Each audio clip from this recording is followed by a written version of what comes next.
Alright, hello everyone. I'm sure it's the middle of the night. A lot of people are asleep. A lot of people are going to be maybe up. I don't know what the hell.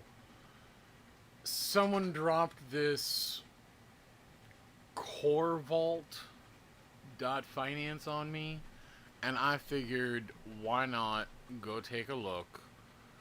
I have no idea what it is. I don't know if it's valid.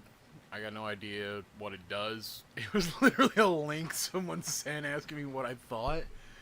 And, I figured everyone's been so receptive. You've all been great in doing your own research, taking the tools that I'm bringing up, the tools other people are bringing me to show to you guys to how to do research. I figured I'd kind of just go through the whole process right here and say, look, if you drop a hey, how you doing? I know it's the middle of the night. I'm surprised and glad anyone is showing up. So more than welcome. Like I was saying, I figured I might as well just show the process of researching something from like the very beginning. Yo guys, thank you for coming. I know it's the middle of the night. Interesting exchange on Twitter. That was amusing. But I did have things I needed to get to. And then somebody dropped this. Oh, pardon, let me mute that. There we go. And then somebody dropped this link on me, and I sort of lost track of it and thought, I really morning in Scotland, excellent. Then I'm gonna get a whole bunch of Scottish viewers in the crypto coming in, fantastic. Supposedly I got ancestry out there, but it's so long ago. There's so much mutt stuff going on. I'm not really sure what the hell's happening there. But man, oh, thank you. I'm glad you're thinking I'm the best. I'm glad that a lot of people are liking my work, that they're liking learning this stuff.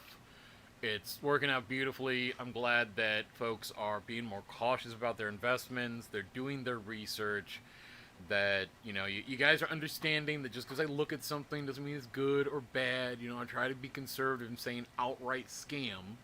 Like that cyber finance thing. I didn't say outright scam. I just said, yeah, fuck these guys. Here's what happened. I'm not going to play like that.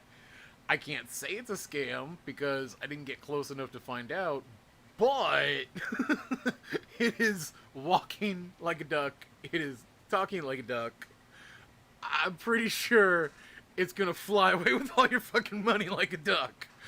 But so, fuck that.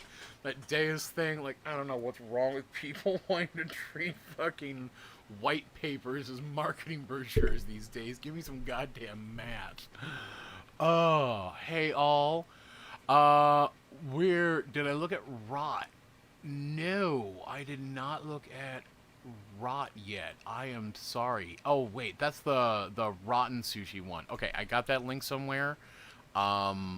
Let me find that, and I can do that too at the same time. So right now I was catching up on one where somebody sent me a link for this cVault.finance, and I figured, I go off and do this research when people send me links, and I figured I might as well just show it from beginning to end. So yeah, let me throw Rotten on there, the Rotten Sushi, and we'll get there. But great place to leave if you have revenue. Oh, okay, cool. Then I will head over to that. Yeah. Correct me if I'm wrong on the getting that right with the rot. That's rot.sushi. I'll definitely get that after we do this one, if I'm understanding that correctly. Yeah. So that's where here, like I said, somebody dropped this link on me. It is cVault. I have literally no idea what it is. So I'm not even saying, we do live talk about Deus. I don't know what to really say about Deus. So yeah, I can do a talk now. Because there's really not much I can say there. I looked through their site. Okay, great. Site seems to be reasonably well made, but, fuck it. Any 13-year-old that knows CSS and JavaScript can make a site that looks well made. That's no big feat. It actually takes more talent to make a site that looks like this, weirdly, or like the YF Beta site, than it does to make it look like, the fucking Deus site. And I went digging through their white paper, and tried looking at their contracts, and it just comes down to, like, there's not a whole lot of information in their white paper. It's a bunch of, marketing buzzwords. What they're saying is technically possible. Like, there's no bullshit in there. It's just there's no meat in there. I know, so much shit to go through. That's why I got devs working to help scale this out and get more people on board doing this stuff. We got a whole plan to make it happen. And been talking with Team Finance. Oh, they already did their coin sale, so this isn't even a shilling thing. They're already out there. They're getting their platform out. It looks magnificent. We're going to be working together with them to make sure our stuff works with their stuff. Then we'll go talk to Unicrypt. Anyway, to Deus point, and then I'll get back to cVault, and then we'll get to Rot. Yeah, Deus, when looking through their white paper, they had some basic formulas in there, but it wasn't anything terribly complicated going on. Mostly it was just a very basic bonded price curve to try to help keep the price up by maintaining a treasury, but I didn't really see a buy and burn operation in there, or any description of like how the treasury is actually backing the Deus in a clear way. They didn't have a description of what was going on there.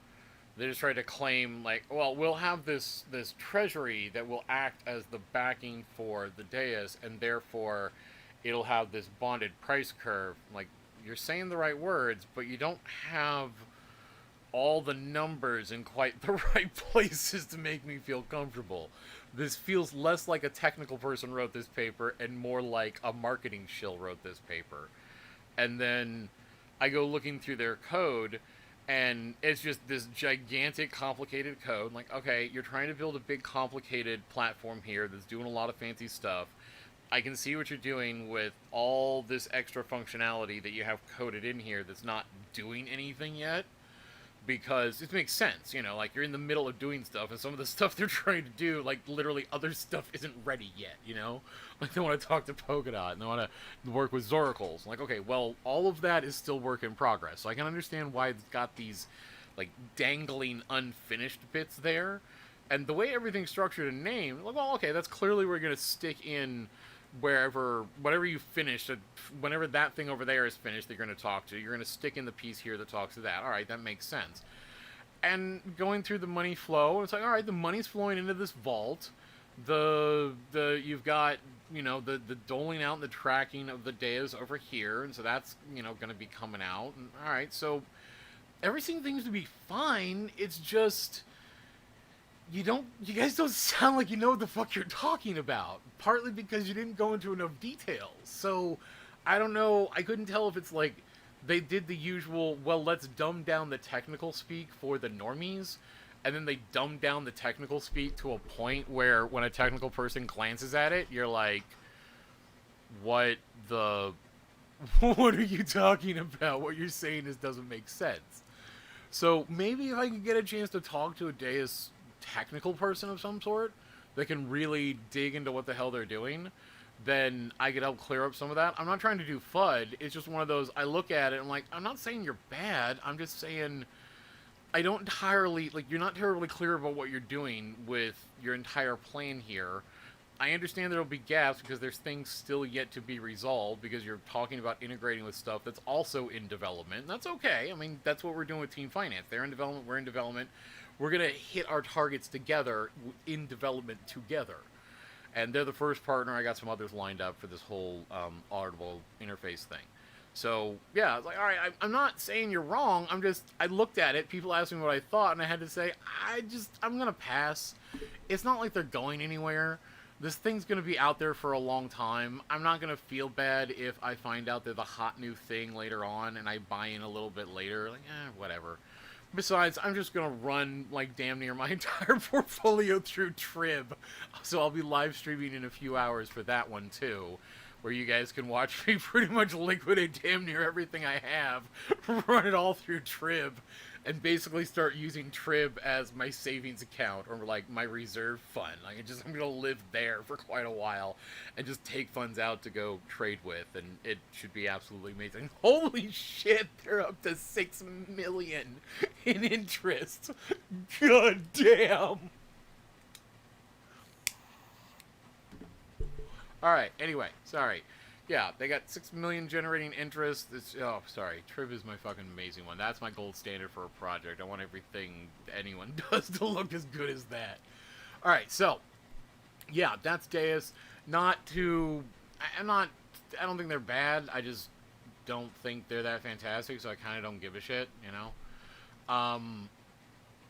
We'll get to Rotten, yes. Now for... Yeah, I know. It's doing really fucking sexy. Yeah, like right now, it's a buy. Like again, everyone is buying at the same average price. So even when I bought in when it was at 40 cents, my share is getting recalculated to the 196 that it is now. So that's a big one for everyone to remember. I got a lot of questions like, why is my trib going down? Like, well, let me be clear here. To make it fair and equitable, we're all starting with the same starting point, so everyone starts at whatever that average price is. But then, yeah, as soon as the pre-sale's over, you can withdraw your trib, and if you wanted to, you could just sell it right back. And right now, it's at 351. Like, okay, cool. I like 75% profit. Beautiful. I'll take it. Anyway. Oh yeah, yeah. That's kind of where I am. Like I don't got 20K lying around just because I keep rolling over revenue on other shit. But yeah, I'm gonna. That's literally it. Is I'm just gonna roll in. I got a live stream plan. I'm gonna start like 2 hours roughly before the pre-sale ends. I'm gonna just. You guys can watch me just click, click, click, click, click. Just sell. Just pull that, pull that, pull that. Sell this. Liquidate it all down into probably USDT because Tether's garbage. You can usually get a good exchange rate from anything into Tether, so fuck it. Grab Tether, throw that into MStable, take the MUSD, put it into Trib, then just sit out the pre-sale chatting with people until it's time to withdraw and then see how much fucking money I can make. All right. So yeah, cVault. No idea what this is. Please don't think this is an endorsement yet. I'm not doing the financial advice. I got no idea what the state of this thing is. Like I said, I got this. I got Rotten. I was kind of working through sites here because people had asked for them. And I figured, you know what? I keep doing this where people throw me contracts and things. I take a quick glance and make a note. Like, you know what? I should just have the short little videos, kind of go through it. And part of it can be what's the full investigation process. You know, like, so when one of you guys just drops a link on me and says, what do I think? What the hell am I actually doing over here that you guys aren't seeing? So I figured I'd show you that. And so this is something you can do, and we're going to get a little technical, but it's the sort of thing that you could learn to do on your own. So like right here, I've got cVault open. They had a nice little link to their README. I blew it up just to make it easier to read for us. Looks like they do a quick description. Of course, I always start here with the paper because, you know, ultimately it matters what the code says, and the code is what's actually happening. But I find it useful to find out what they say it's doing. So one, I got something I know I'm checking against when I'm looking in there, so I see like, well, clearly this thing is not behaving the way you claim it does. I got a fucking problem here. Or also, I should say also, is, you know, it gives me an idea of what to expect. So when I get in there, I can have an idea. All right, what am I going to run into? So here with, so yeah, it says a non-inflationary cryptocurrency, execute profit-generating strategies automatically with completely decentralized approach. All right, it sounds like it's, you know, a fancier Yearn. Not knocking them, that it's the same basic process, that automated asset management, which is great. And should I do the same? I'm not saying everyone should put everything into Trib, right? I'm not doing financial advice. I don't think that's what you should do. I'm telling you what I'm doing.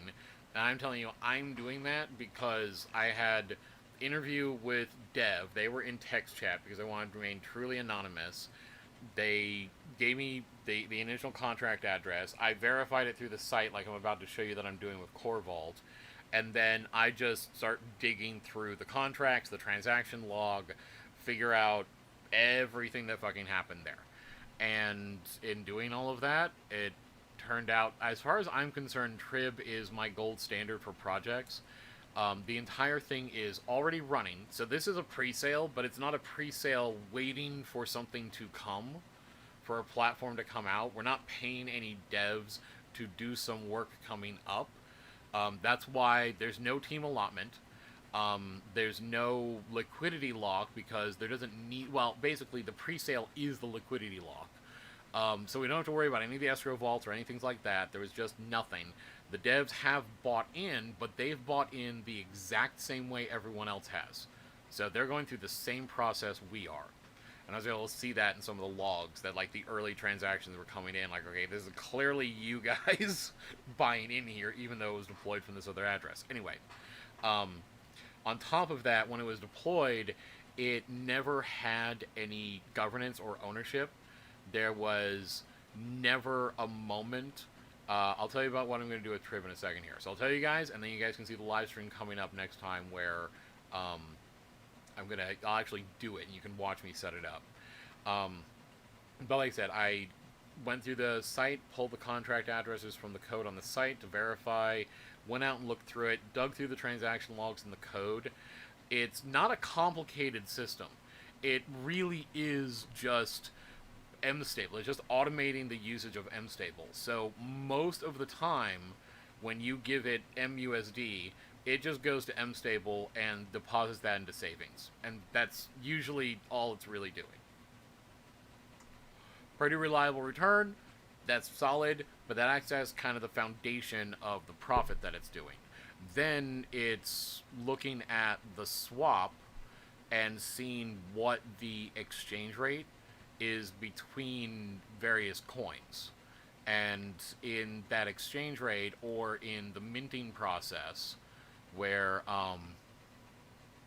where you're depositing with 1-1, the minting process where you're literally just depositing those stable coins, it's using the MUSD, and when it's seeing that there's a good conversion rate between, some of the various stable coins that MStable is managing, then it will go through the various processes of, the withdrawal, the earn, the swap, and just basically flip that as much as it can. And because it's doing that in giant blocks of everyone's deposit all at once, even if there's a tiny sliver of a profit that normally we would never want to bother with because the transaction fee just would completely eat it, it doesn't care. It just sees that and it's like, all right, I got this base 40 some odd percent that the save is giving me, and then it's saying I can flip this through a few other things and get, make some extra profit on that, and that's how it's able to kick that up to that extra point. And then there's the whole buy and burn thing, so yeah, that's why I'm running that through there. My intention is I'm not going to sell my Trib initially. I'm literally treating my Trib as a savings account. So I'm going to take probably like 60% of my Trib and just stake it in there and leave it there. Then I'm probably going to take the remaining 40%, and I'll divide that up across, because I kind of want to run an experiment where I take Trib, because I realize that Trib can act as a future for going long on MUSD managed by Trib, which means it's always turning a profit, which means that I could put into Balancer or Uniswap and set the price on Trib for some future value. So right now, it's, well, what is it right now? It's 350, is it? Yeah, 352 right now. So if I take something like Ample, or, because I want to run an experiment with the Elastic tokens and tie them to this, and thus say, all right, I got a pool here. It's got Ample, Rample, Based, Dample, and some Ethereum too, why not? And a bunch of Trib. The Trib is backed by the collection of the others. So like right there, I've got the Ample, the Rample, the Based, and the Dample. If this thing goes up to $4, then I'll just have that split of, all right, well, 1 Trib, 2, I should probably say like 2, I'll probably do 4 Trib to 1 each of the others. Is that right? Yeah. No, sorry. Like 1 Trib to 1 each of the others. Maybe 2 Trib to 1 each of the others and kind of play that out as a long on MUSD and the profits of Trib, and just kind of see how that plays out. See if anyone bites on it, you know? Also, the fact that the various tokens will be rebasing in there with the Trib and maintaining that ratio. Yeah, I kind of want to set up too where I take various points where I say, first it's the 1-for-1, but it's a 1-for-1 related to the bundle of EFI tokens. Then do another one where it's 2-for-1 on the bundle of EFI tokens spread out across them. And then I kind of want to go really fucking long and have a 10-to-1 on the bundle of EFI tokens. And just, again, see how that plays out. Because as all of that happens, that thing's going to adjust. I think it's going to have some interesting effects.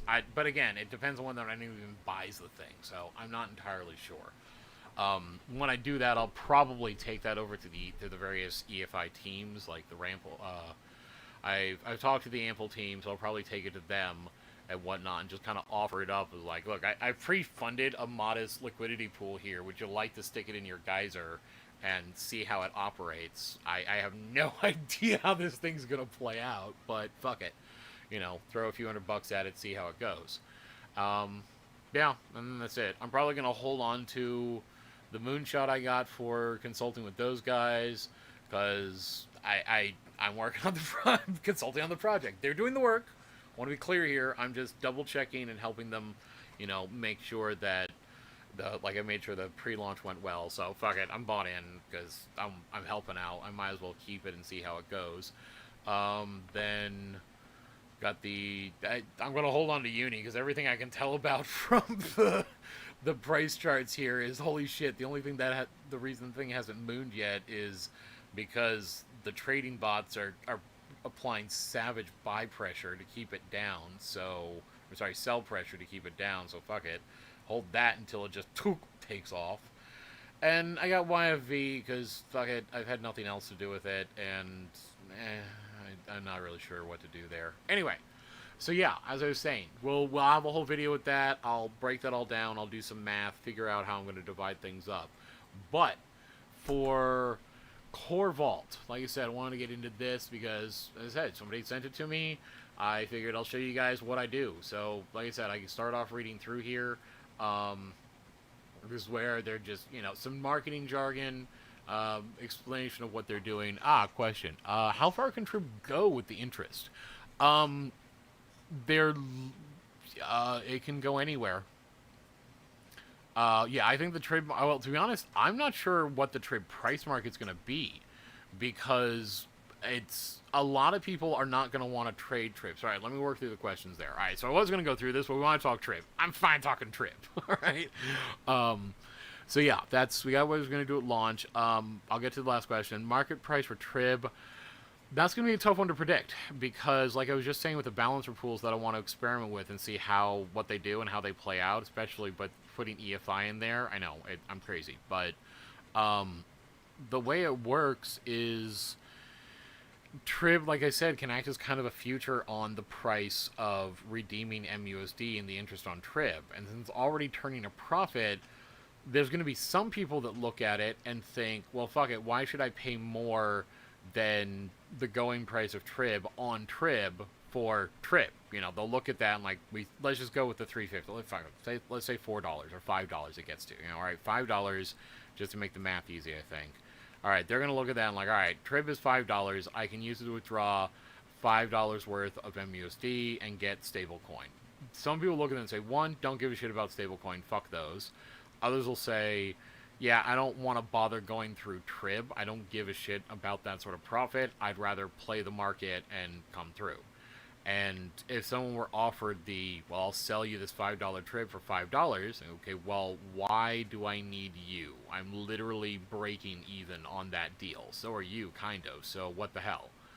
So that means that somebody's going to have to over or undervalue Trib. The thing is, if you underprice Trib, you're losing money. Well, not exactly. I mean, you could try to do that. I mean, you bought in at the, like, you know, $2.50, $2 that it would be. So, like, right now, $3.50, average price $1.98, about to hit $2, probably pretty quick here. And so, cool, but unless that's the price you bought in at, why would you sell it for anything less than what you can get the Trib for? And then why would you sell it? Just go to Trib and get your money. Like, why? So people are going. The only way it's going to sell is if people realize that this thing can operate as a long on MUSD and the stable coins underneath, and not even really that, a long on Trib's profit generation value. Which the thing is that Trib's profit value is relatively predictable. Now it'll go up as more people buy in. So if you're paying more than the going rate for Trib, then effectively you're betting that relatively soon your the profit in Trib is going to reach a point where you could realize that. So that's why the best way to think of it is it's not like these other stock coins we're dealing with. Like YMFS, that's kind of a stock coin. If governance or currency or whatever. But it's we're trading something that is not intended to have really a utilitarian value necessarily. You know, um, Something like Trib has an. I'm not knocking YMFS. I'm just explaining the difference here of, we say coin, we say token, but we also have to kind of get particular about what the token does, because like YFI is a very different token than something like Ample, which is trying to be a currency. Anyway, so yeah, that point is, because we can predict relatively closely what the profit from Trib is going to be and how it goes up, then we can monitor this thing, we can see what it's going to be, and then I can look and see if anybody's selling Trib on the market and just say, well, if I do the math, then I can know Trib is being redeemed for like $5, this person's selling it for $6, and according to my math, if things continue kind of as they are with some wiggle room, then it's going to hit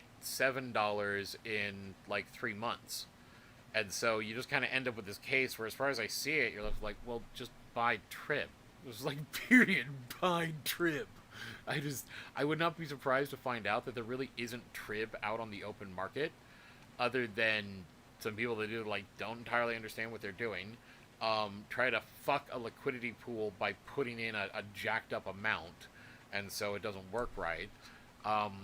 Or like what I'm going to do with Balancer and pair Trib with a bunch of VFI tokens at various ratios and just see how that operates. So, anyway. So yeah, there was the question there. There is, how far can Trib go with the interest? Heard you can sell a bit of Trib to buy the interest from the contract. Yes, you can. I will get to the bots too in there in a second. So yeah, you can. That's the whole point, is that when what you're buying now is you're staking in some MUSD, the Trib will be able to... Yeah, I was going to talk about cVault. Sorry, people kept having questions about Trib, so I'll just wrap up. Is yes, when you're Trib, you can sell it back, you can get the interest. It's a perpetual money printing machine, because it just keeps going. And then last one, claim... do you think boss... I think anyone claim any amount of interest from the pool? They can't claim any amount. They are claiming their share that their token represents. And yeah, it's entirely possible the bots will try to do that. The thing is that the tax will eat into their profits such that they're probably not going to have an interest trying to flip this thing. It actually works out better if you just put it in, leave it alone, and only take out what you need. Alright, so yes, thank you, good point. Talking about cVault, Audit DAO's not out, and so we'll come to that. We are still working on Audit DAO, and we will be able to sell those tokens for the donations. We need to get incorporated as a non-profit so that you can properly donate. Fortunately, I've got another charity forming as Church that will be able to help out, because we're already doing some of the work, and so we can manage things through there and help kickstart Audit DAO a little easier. Alright, so cVault. Good point. Alright, fine. Alright, cVault, talking about it. Like I said, got a basic statement here. They're talking about taking... looks like they're talking about managing funds with automated asset management. So when you deposit, they're going to move that around between a few things. It looks like their main one is they're, going to be taking 5% profit for trying to just generally manage the market and yeah, to buy the core token. So they do have a buyback process that they're doing automatically. Part of that is, as I said, 5% of the profits of this are going to go buy back core token. So I have not seen a mention of staking rewards yet, but we will see. From here, their whole point is they started off with ETH and Core in a fair launch to receive the tokens. All right, cool. The contributed ETH will be matched and added to the Uniswap pool. All right. That should be better for people. All right, there we go. All right. And contributed ETH will be matched and added to the Uniswap liquidity pool. Note that once added, hold on, smart contracts. Yeah. And note, once added, liquidity tokens cannot be removed from the core Uniswap LP pools. And all right, so can't do that. So basically, to be clear, what this thing is doing is when you funnel in ETH, part of them kickstarting this with the initial distribution was to take their core tokens, put it in ETH, or put it with ETH in Uniswap, and then we're finding out how they've just locked away those LP tokens. It sounds like that is part of the platform. All right, so to encourage real value and TLV to flow into Core, Core smart contracts employ interchangeable strategies and farm the coins inside the pools. All right, so they are just there. This is a trading bot. Cool. We can all chip in on a trading bot. This is basically kind of like Trib. That's kind of why Trib was coming up. All right, so this gives a great incentive to anyone who wants to farm Core with coins other than Core ETH LP. Sweet. So sounds like we're gonna deposit in here. It's gonna move around and automate the trading of various things that it's integrated with, and use the proceeds from that, to go buy Core back off the Core ETH market, the LP, and then dispense that to us as rewards. And if we wanted to, we could always go sell back to the Core ETH LP and get Ethereum back. Neat. They've got their own version of a buyback process. It doesn't look like it's including a direct burn so far. All the yield from staked funds will go to market by Core. Yep. So yeah, everything that comes out of the profit of this, they basically owning its portion, the initial stake of the Core ETH LP, will be helped use to funnel through and manage that. Neat. All right, so bottom line, governance issues APY. All right, so the intention, of course, is to be the governance here, but reasonably they already have a buyback process, or they have a buyback process through Core in the Ethereum LP. So first thing I'm going to check is, since they said that it should be there, if I understood that correctly, let's head over to uniswap.info and let's see if there is a Core ETH LP. Alright, pairs, search, Core, aha! We have a Core ETH pair. Yep, I understand, blah, blah, blah, anyone can make anything, and alright, so we have Core in here. So we can confirm that we have liquidity. Don't know if it's locked yet. We're going to find that out as we continue, but at the very least, it jives so far. That is in there. Neat. Alright, so continuing on, Core holders will always benefit from yield-bearing activities due to the Core smart contracts. Even when farmers sell, a transfer fee on sales of Core tokens are returned to the farming pools. Interesting. Alright, so it sounds like we're going to need to dig into the Core token itself and confirm that. So that is where I can go to Core here. Yes, I understand. And I can open up Etherscan. And there's the contract. And yep, that's named it Core. Oh my. Alright, so they haven't even uploaded source code yet. Not a bad sign, just, the devs haven't gotten around to showing this shit, so whatever. Or they're updating it. Would probably want them to. They literally have, you know what? They have They claim to have their code on GitHub, so maybe I can solve that for them. Let's see. Alright, Core V1, the smart contracts, let's see. Oh, hey! They've got all the same documentation, and holy shit, there's only 10,000 core. Interesting. And they let us download and run it easily enough. Neat. Okay. So, odd. There's going to be only 10,000 core. Cool.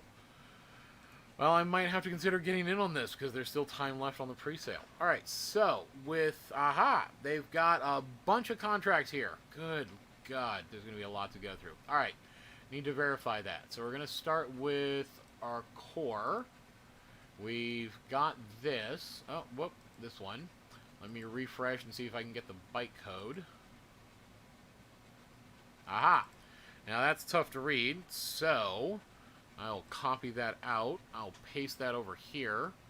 Now this is literally, well, when I say decompile the bytecode, what we're ending up with and why this looks weird is this isn't the Solidity or Viper that people are used to seeing. Yeah, no, it's not trading. Well, not sure if it's a scam coin. Let's find out.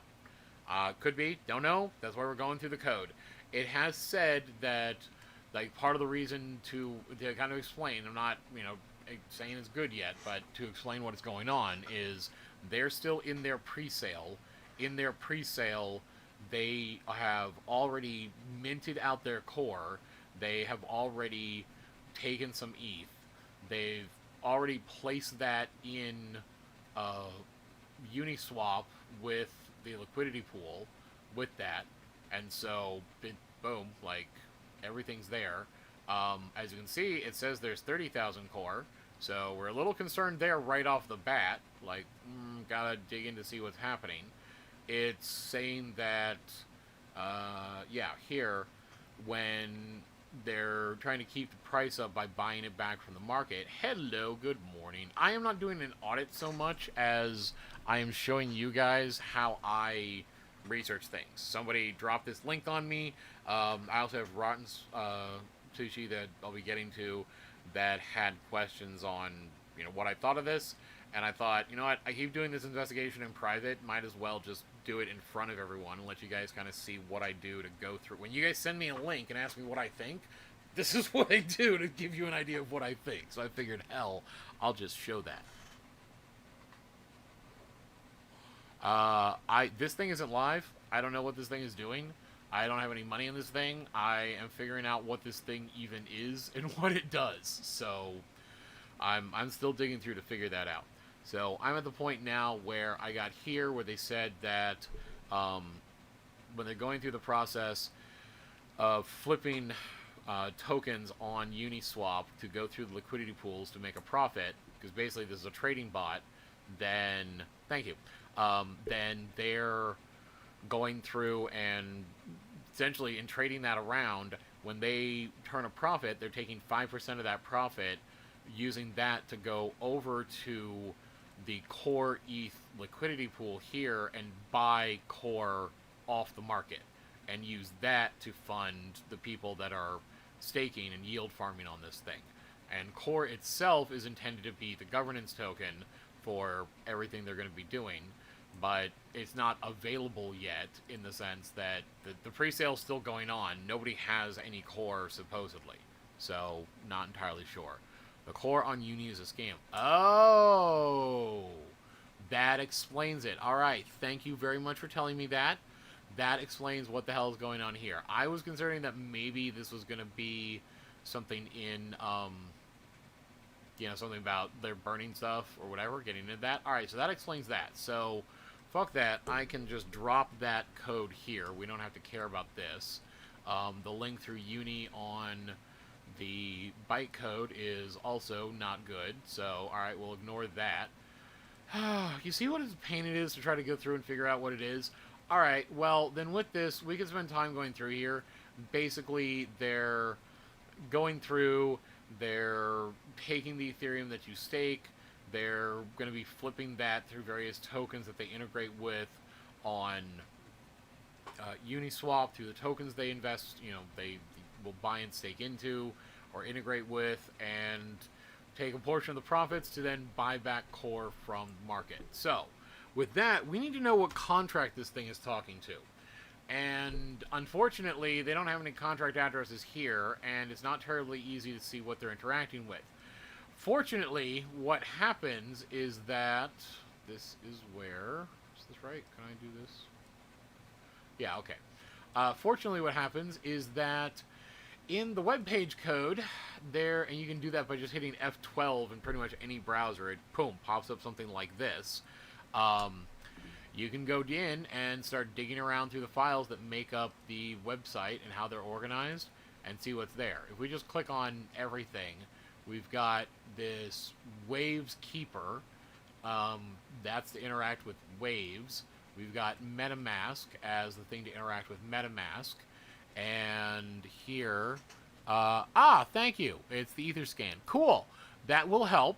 But I want to show, and I appreciate that offering up the information. That will add as a good verification, because if what I'm about to find here in the web page matches up with what they say. In fact, I can even show that. What I can do right now is I've got MetaMask here. Now, there's a few places where they could place this, so don't worry if it doesn't show up here. But right off the bat, we've got that address that they're claiming is here, and so we'll see if that is in the code here. Alright, it's not there. Like I said, that's not immediately a problem, because there's a lot of reasons why it might not directly be there. We also have a few other files to check first. So, we're going to double check. In here, this is looking like the... Yep, this is the main page. So this typically has everything. And, alright, that is not there yet, but we will get to that. So I literally just copied out from here and pasted it over here because it'll be easier to read for everyone. And over here, under Media, we've just got images and fonts. Okay. We've got under JavaScript, main, which is, there's a lot of activity going on in here. Alright, so we'll have to dig in here and see what's going on. Now, we've got our, what is this? This is more JavaScript. Okay, that's kind of a shitty placeholder, but let's take a look here and see what this one will have to say. Oh my god, why are you taking so long? Alright, cool. Got that. Come on. I know, you're so much. Come on. Alright. And we got this one. Come on. Haste you. Horribleness. Oh, wow. Okay. Alright. That's kind of why. Wow. That is... They got a lot of stuff in there. Alright, that's fine. So, here, going back, let's just make sure I got everything. Then there was the CSS, and the CSS should have nothing significant in there. Let us double check, though.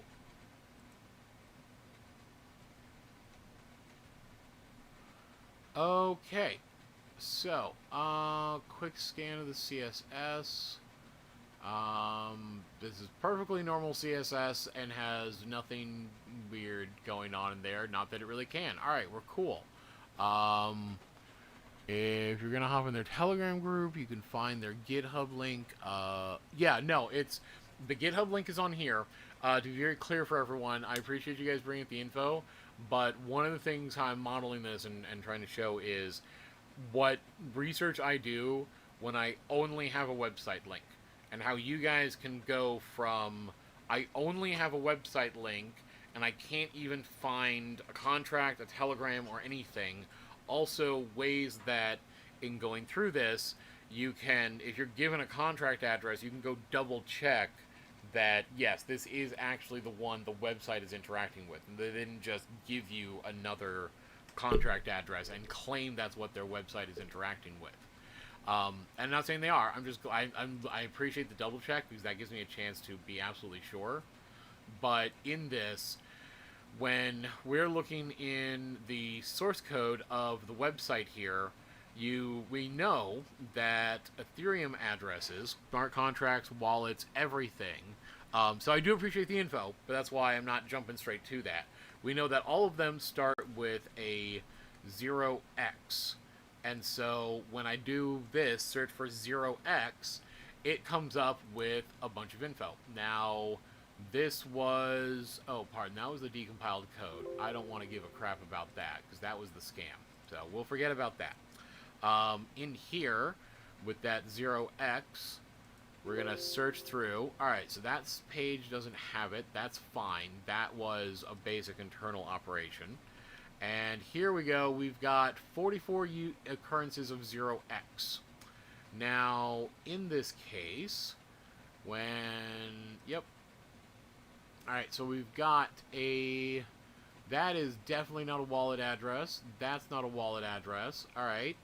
So, moving on, not a wallet address, not a wallet address, not a wallet address, not a wallet. And I know it's not a wallet address because if you look really closely at what it is, you can see it's a 0x that shows up in the middle of a bunch of line. You know, this is other stuff in here that it's working with that's not trying to be a wallet address.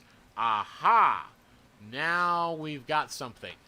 So, in here, we have discovered that, yep, there is mentions of source code, mentions the IERC20 contract, and we have a address. I don't know if that's a wallet. I don't know if it's a contract yet, but I'm just going to go through these and compile the various addresses that we find, and we will go try to figure out what they are. And as we're going through them, that's where we'll double check with the address and the GitHub and everything to confirm that what we find in the code matches up with what the devs claim, and that we can go find the code in Etherscan and like, yeah, it's just, as you see, it's a process. This is when people online are talking about, oh my god, you don't do your due diligence and you don't talk to the team and you just do this fly-by-night thing and you're a fucking dickhead because you're an antagonist dick, then cool, then we're digging into it to see how it works. And they're like, you don't do any better research or talk to anybody. I'm like, I do, you just don't see it, because I do this behind the scenes. Like, before I even go talk to somebody, I do this basic due diligence to see, okay, is your website decent? What contract is your website talking to? Is your website talking to the contract that you claim it's talking to? Or is it related in some way? Because, you know, on a pre-sale platform, they're not necessarily talking to the coin itself. I fully expect they're not actually going to find the coin address in here, in the website, because it doesn't need to be. It's not, you know, it's giving it to us and it's accepting Ether, so it doesn't really care. But we do want to find out all the contracts that it is interacting with. So, yeah, as I was saying, let's see, let's find out if that love is verified. I should be. That's right, cool. We found one. We'll continue on. That's not an address. No. Aha. That is an address, it looks like. So, we will save that. Not entirely sure what you are, but we will find out. This one's probably more of a transaction hash. This one looks more like an address, but we'll find out. Let's see here. We've got another one here, which that's a transaction hash that's showing up, but we'll go look that up. We've got another address coming in here, and alright, so bam. Oh, same one. Okay, there we go. We've got another transaction hash. Is that the same? No. Alright, so we've got, looks like the contract, that address did two things. It's got two transaction hashes. We've got, oh god, this god-awful thing. Alright, so it has all of the bytecode here, which is fine and appropriate, but that doesn't mean a whole lot to us. We can see, starts off with a portion of address, but you know what? That is, I will come back to that, because that is a big, giant, monstrous thing. There's deployed bytecode. That's not an address. That's not an address. Nope, nope, nope. Aha! Wow, wait. That is interesting. Okay. Cool. We have hit the fucking jackpot. Looks like we found all the things this thing talks to in various ways. Now, we don't know what it's doing when it's talking to them, and we do know that this thing is supposed to flip tokens on Uniswap. So, awesome, cool. We found a bunch of stuff, and it's saying that this is Unicore, UniUSD, UniUSDC. So we're going to have to dig through here. I'm pretty sure that this is going to be pointing to liquidity pools, but we will find out together. And, you know, go feel to retweet this to those dickheads that were saying I don't know what the fuck I'm talking about. And I need to, you know, let the main auditors take care of things. You know, it's almost like they don't want someone investigating scams. I'm regularly stunned that just, you know, there's all of these good, forthright, honest marketers that are really just trying to tell the people about the wonderful products that they're promoting. I mean, they're just good, honest salespeople, and yet they just seem to take this great umbrage at me digging through and saying, you know, whether I like something or not. I don't get it. I do not understand. I'm very confused. I'd really like one of them to, like, come on a stream and help educate me on how I should handle these things. Because, you know, obviously I'm a giant fucking asshole, and I just fuck everything up and cause problems for people. I don't know. Anyway, the folks I seem to cause problems for, and the ones that get so pissed off are generally the sort of people I don't give a shit about, so fuck them. Alright. If you expose scams and then they can't make any fucking money, right? There's like the whole Deus thing when I'm questioning this. I'm like, I'm not saying you're bad. I don't know what the fuck you're doing, and there's not enough information here for me to believe that you're even technically competent. So I'm just gonna move along. Thank you. And then they just jump down my goddamn throat. All right. I don't know what you want. I literally contracted to NASA to teach them how to do messaging, for fuck's sake. So, like, I'm pretty sure I know goddamn computers. Anyway, digging through, doing my due diligence, finding shit. Yeah, they also want to joke, like, oh, you're going too fast through stuff. I'm like, I'm sorry, you spent literally the majority of your life in front of computers looking at this crap? I got a hard time speaking English sometimes, because you're not fucking computers. You've seen my typing. Just trying to get stuff into plain English is hard enough. I keep wanting to type in other languages. Alright, anyway. Alright, this is a bunch of stuff, and I gotta go through. We'll find all of it, and we'll get that call out there. Alright. Yep, this is all operations internal for a JavaScript library. Cool. We, I think, are good there. Alright, awesome. We've got a point there. We got a Ethereum or an Etherscan link here. Yeah, thank you. I'm glad you guys are appreciating it. I'm glad that, you know, the decent people that are intelligent enough to understand that a cartoon dog can actually have some knowledge, can work out, and are here. And so that's where one of the things we're going to do is double check that we're going to double check if this contract address showed up anywhere in the website. Now understand, yes it does. We've got that right here. So yep, we can confirm website has a entry where it is keeping track of the core address, and that does jive with what the developer has told us is the core address. We are on a good track here. So I like Bloxy for finding info. I know a lot of people go through Etherscan. I still use them, but I like the graphs that show up in Bloxy and make it real easy to track things down real fast. Thank you. I am making DeFi great again. Haha. I need a hat for that, don't I? DADA or MADA M-A-D-A? Yeah, M-A-D-G-A? M-A-D-G-A. Oh my god, I need to talk something about making that fucking coin. What is that? That's M-A-D-G-A. What's that? Or M-D-G-A. Make DeFi great again. Alright, anyway. Oh my god, maybe that's something I'll have to do for... Alright, anyway, you're giving me ideas, and I don't actually want to be minting coins making money, but I just got so many experiments I want to run. Alright, so here. Cool. We were able to verify this is the Curve token. It is named such here in blockc.info. Quick check is, yep, we can see... Here, I'll just blow that up a bit bigger. There we go. We can see that, yes, there was one transfer of core.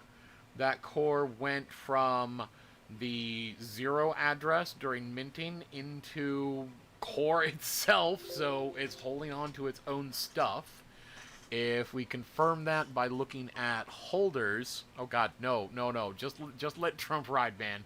One, I don't want to be in charge of that much shit. That is a giant goddamn pain in the ass. Two, just let Trump ride right now. I do not want to try to upset what the fuck is going on over there. I'm waiting for a JFK moment to come up somewhere.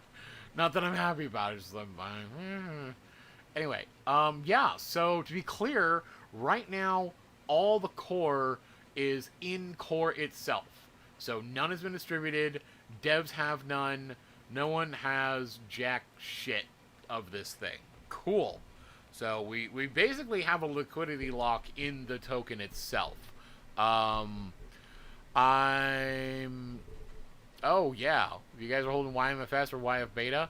I don't have YF Beta now. I was abstaining from such and have been since informed to work out different deals. We're trying to work out other ones. So still like it. Still like the dev. Need to go back and talk with them about things. Just haven't had time. And they just haven't reached out.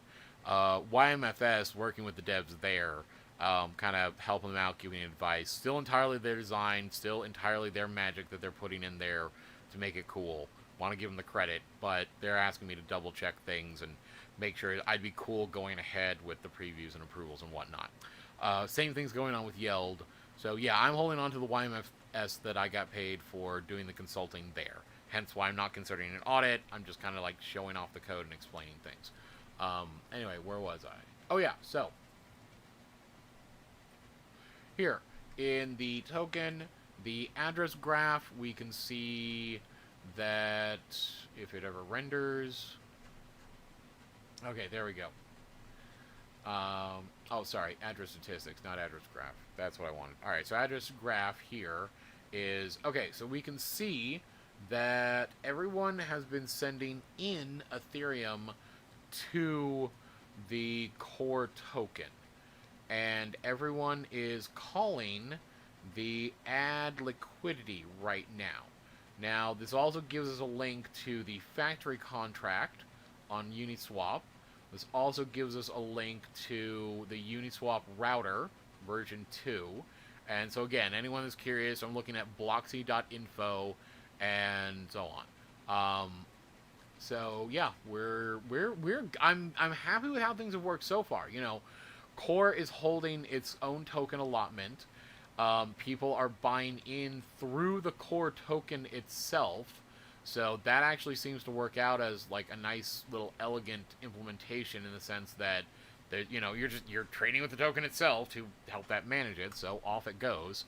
Kind of interesting how that's happening, but we will dig into what's going on further.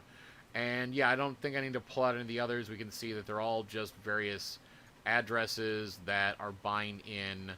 They're all, yep, that's just adding liquidity there. So cool.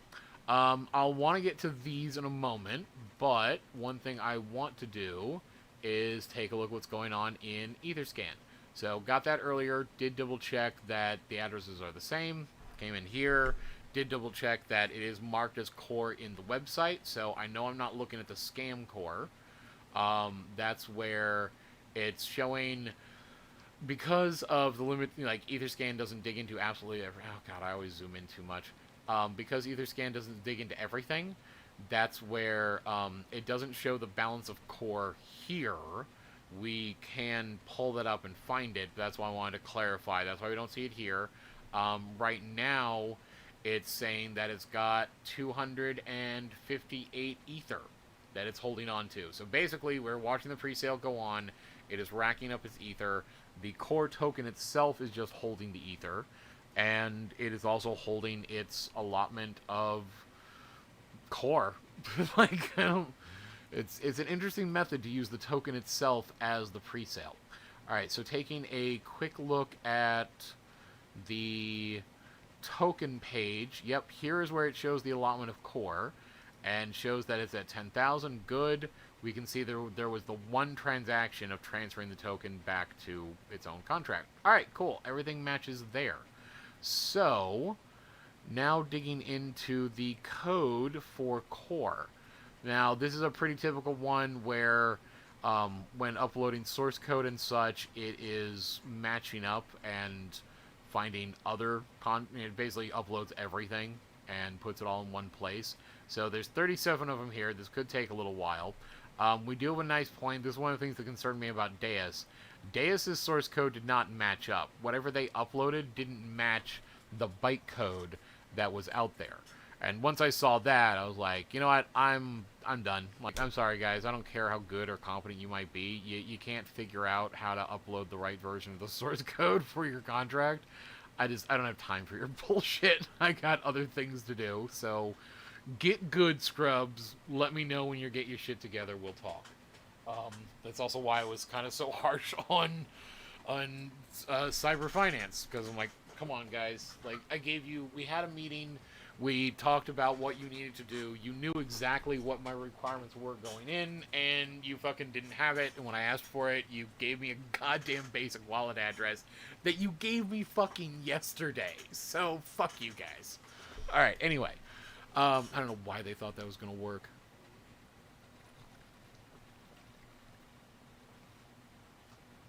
Alright, so.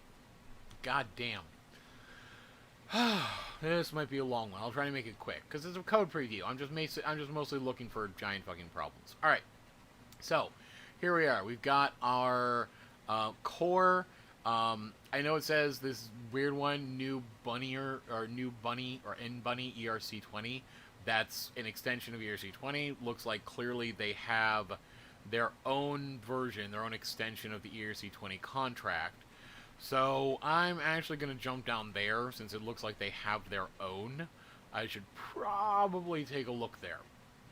Alright, so here, this is technically the contract that they're using as their basis for ERC20. So it looks like they are a standard ERC20 token like everything else, but they've just taken a bunch of other stuff that they want to integrate with, and moving on. Stop paying attention to... Oh, are we gonna fight? I'm your prophet now. Whoa. Okay, I'm not sure I want the title of the prophet, but I will... Let's see how this plays out. Alright, let me get a few more wins under my belt. Let me see if this contrib strategy plays out, and then let me get through this cVault and see if this can turn into a money-making machine. And, like, if I find out all that and I actually try to make some money, then I might want to be willing to take that on. But, whew, I think I've got some good... It's been a rocky start. I got some things covered. But thank you. I appreciate the mention there. Anyway, as I was saying, they took a bunch of other stuff from other libraries, wrapped it up here.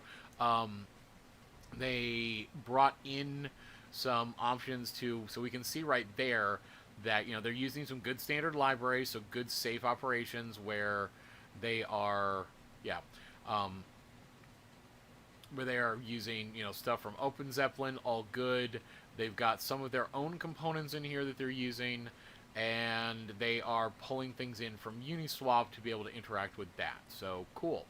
Got that. In here, this is where, this is where they've added a bunch of that extra stuff in here to try to enhance that, because this is not... I mean, this is a lot of stuff that tokens normally have, but they're also... looks like they're adding in some extra information, because, like, they've got liquidity addition, liquidity claimed. So this will be interesting. When this thing is running, we'll be able to watch the transaction logs of this thing running and actually monitor the liquidity addition and the LP token claimed. In fact, I can pull up a couple tools. I'll go through some tools later on, do another video for monitoring these things, because as I build this out, I'm going to want to put some of that in myself, and thus I can show you guys, you know, if you want to get emails about stuff going on, get text messages, you want to kick off applications that are running on like AWS, you can have all of that happen based on events that happen on the blockchain. Really want to. Like over on the Ample team, I set up a webhook for them that whenever Ample rebases, it posts the rebase transaction log in the Discord channel there. Not fancy. I literally just use another tool for it. Anyway, so yeah, and Bunny Air in here. So it's keeping track of the liquidity add. It's got its where is that case? I got its name, got its initial setup. So when the earlier one is constructed, it's when you call in initial setup. It's got the name, symbols, mints out. And that's where it's appropriately using a minter so far, because it's using that to create the tokens. In just the first time it's set up, it's doing that based on the total supply, where it's showing that 10K. They're using the reason it shows the E there is that they're using scientific notation, so that's 10,000 to the exponent of 18, which is accounting for the 18 decimal places that are in there. Anyway, so we've got. I know it was a compliment. I'm not doubting that. I'm being humble and being like I appreciate it. I don't think I'm that good in like actually calling them, but you know, let's see how YFMS plays out. Let's see how Yeld plays out. How my Trib plays out. If this thing looks good, and because there's still time on the pre-sale there, then I can jump in Trib, use that, then jump over here and join in here at some point, and then diversify. And, you know, if all of that turns out to be money-making, like, then I will totally take the profit title, because, yeah. Alright, so, where was I? Yes, right, here. It's setting the access to the Uniswap router, verifying that address, and to be clear, again, I like that it's got some hard-coded values in here. Yep, there. The website understands that the Uniswap router. Cool. It's got the Uniswap V factory. So we'll double check that it has that here. Yep, that's the one here. And I'm gonna go double check this on Bloxy, because I want to be sure that what they claim is the Uniswap address. There it is. Yep, Uniswap router. And oh my god, so many transactions. Alright, cool. So that is correct. Good so far. This is the due diligence. Like I said, this is when you guys are saying, or when, you know, the guys on Twitter are telling you, oh, he doesn't do his research. He's just shilling scams. He doesn't talk to anybody. He doesn't check into anything. Like, I'm doing this, motherfuckers. This is... every time you guys send me a link and you ask me, like, hey, what do you think of this thing? Like, even if you send me a contract address or a GitHub or anything, like, I'm sorry, I can't trust that. I gotta go to the fucking website. I gotta dig through the code. I gotta find out what wallet addresses they're... or what contract addresses they're dealing with.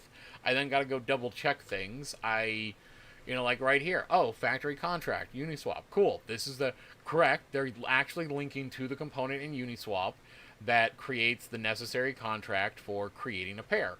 All right, neat. So they do have that. So this thing already understands how to talk to the Uniswap router to be able to make trades. And it already understands how to talk to the Uniswap factory, so that should it need to create a pair, then it will be able to do so. Create Uniswap pair mainnet. Interesting.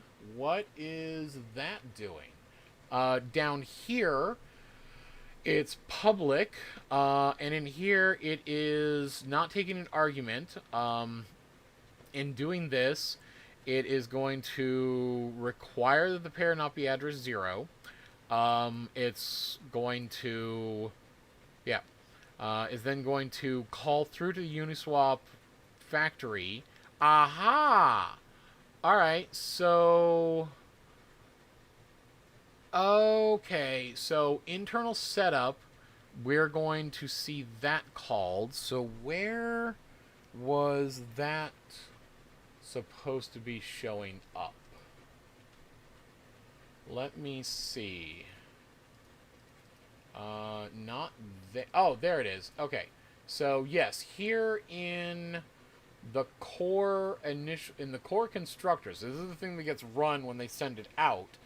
Then this thing got it's supposed to be setting up, which means it's supposed to have set up the factory, which would tell me that if I look at this, then let me see. If this jives, then over here I should find the... Yep, this is a decentralized exchange. This is... Oh my god, so much going through here. Why is there so much Rainbow and Weth running through here? What the hell is this one? Alright, so that's Uni Core that it has in there. Where is... Huh. Alright, we will come back to this. I'm not saying this is bad. This is entirely one of the things it could be trading. In fact, I think that might be why it's saying Unicore. I'm not sure. We will have to check. That's why I want to... That's why we do the research. So, in digging in here, we can head back to the token itself. Oh, wow. They're even making some legal statements here. Okay, cool. They have their owner right now. They have the token Uniswap pair, which is here. Aha! That, I think, is where it was created. No, it does seem a bit complicated. You're right. That's not necessarily a bad thing, but you are correct in bringing up the, like, okay, if you're if you're this big, complicated thing, then maybe something can go wrong. So complicated isn't necessarily bad, but it definitely does mean we need to double check everything that it's doing. Now the reason it seems a little complicated is what it's supposed to be doing is flipping the Ethereum that you buy in on Uniswap, and then creator transaction Uniswap core. All right, it's flipping you the what you created on Uniswap in, yeah, this is the standard Uniswap pair that it created. Okay, cool. So, yes, this is the case. Yeah, it's flipping your Ethereum on Uniswap between a few different pools that it's aware of and is able to take advantage of, and thus help drive that up. And so that's where I want to double check what is going on here to be absolutely sure. Okay, so that was from the... Alright, so that was the... Looks like the deployer's address. And it transferred from here to the coin itself. Alright, so... That happened.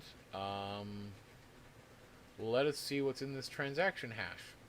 Alright, so that occurred. So... What actually the fuck are you? I'm not saying you're bad, I'm just looking through and I'm like, why are you here and why do you have this? Alright, so let's dig in here. That's supposed to be the token Uniswap pair. That was supposed to be this decentralized exchange of 81B. I don't have anything in here, but it hasn't kicked off yet, and therefore that kind of makes sense. If I look here at the smart contract, here is pair created. And if I look at the transaction for pair created, then here we go. One of the nice things that shows up here is, as you can see, when you dig into the transaction log on Bloxy, It gives you all the information about what the call was, what was passed in, everything that happened. And so right now, it went through the initialization, and in the initialization, it stated that token 1 is, let me right click on this and double check. Token 1, yes, is our core token. Okay, so we have verified that yes, this thing has correctly and accurately, when they deployed this contract out, when they deployed the core token, part of its setup was that it went to Uniswap and created the core Ethereum liquidity pool, which is actually very safe because basically we do not have a liquidity lock yet, but that's because they want to hold trading on core until the pre-sale is done, and they currently appear to have it set up, we'll double check here, that when they deployed core found out, like, they knew about, they created the necessary pair, that was done in Uniswap, so the liquidity pool is there and ready to go. Then they took that, passed it into the core contract when they deployed it, and that call here of initial setup is when it sets up, it receives that address, the points there, and goes, okay, now I know what I'm dealing with. So like I said, the liquidity isn't locked yet, but that's because the liquidity is locked up, staged to go be locked up. So I like this so far. So right now, basically, the coin itself is acting as the vault for the pre-sale. It's holding all of it. People are sending in their Ethereum, and we'll find out what this thing is doing, whether it's holding on to it or whether it's already flipping it. I like Trib because they're already flipping their stuff. But anyway, but then it's looking like this is all primed with at least the proper configuration, that it knows how to go talk to that liquidity pool, so when the pre-sale ends, it can kick off and do exactly what they said it would do, which is go deposit, the block of Ethereum and core into the liquidity pool, so that it's there, and then keep a portion. Oh, gotta get that bat. Sorry, I'm a dog. It's a Pavlovian response at this point. Like, they say, would you like free money? I'm like, well, it's a few cents, but fuck it, I'll take some free money. Like, thank you. Anyway, so yeah. All right, I'm liking this so far. This seems reasonable.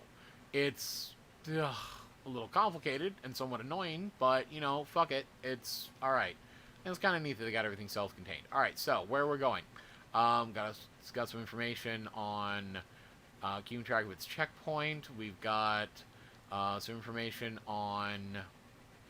Yep, this is it. Just basically being super safe and making sure that information, giving a way for it to check information to make sure that's going to be good and correct. They already primed up to be able to vote about this thing, so that's going to be coming. What you smoke? Bugs? Both. Both, sometimes, very often at the same time. So.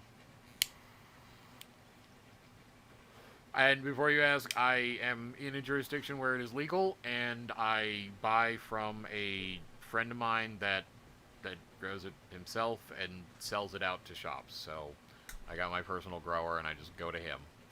I don't even know what the fuck he's doing anymore. He tells me names, and it's good, so I'm content. Where was I? Oh yeah, so we've got our delegates, so this is all primed up to have voting in place. Voting's always a risk, but you know what? Not having any control over a system is also a risk, so we'll have to see how that goes. Alright, so basically the coin itself has its own voting mechanism, and it has its own method for delegating votes out. And generally, I'm not seeing giant problems in the code. Again, I'm not being as thorough because I'm not considering this audit. I'm just kind of doing a preview to see, Have they pulled any completely bullshit moves in this? So far, they haven't. All the other code that's in here, this context, this in Boonie ERC20, these are basically libraries that they're including to reuse code because, you know, reused code is good code because it's been proven code. So that's why it's relatively quick to run through here. I also wasn't terribly concerned about the voting because, you know, the math seemed okay, and I don't need to terribly concern myself there. Core vault, reasonable, console. Okay, so this looks like it's for providing. Wow.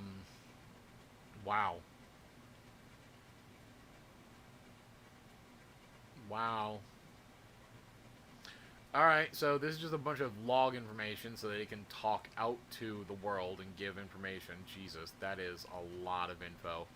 But yeah, that's all that's doing. That's just recording stuff so we can keep track of it. Alright, cool.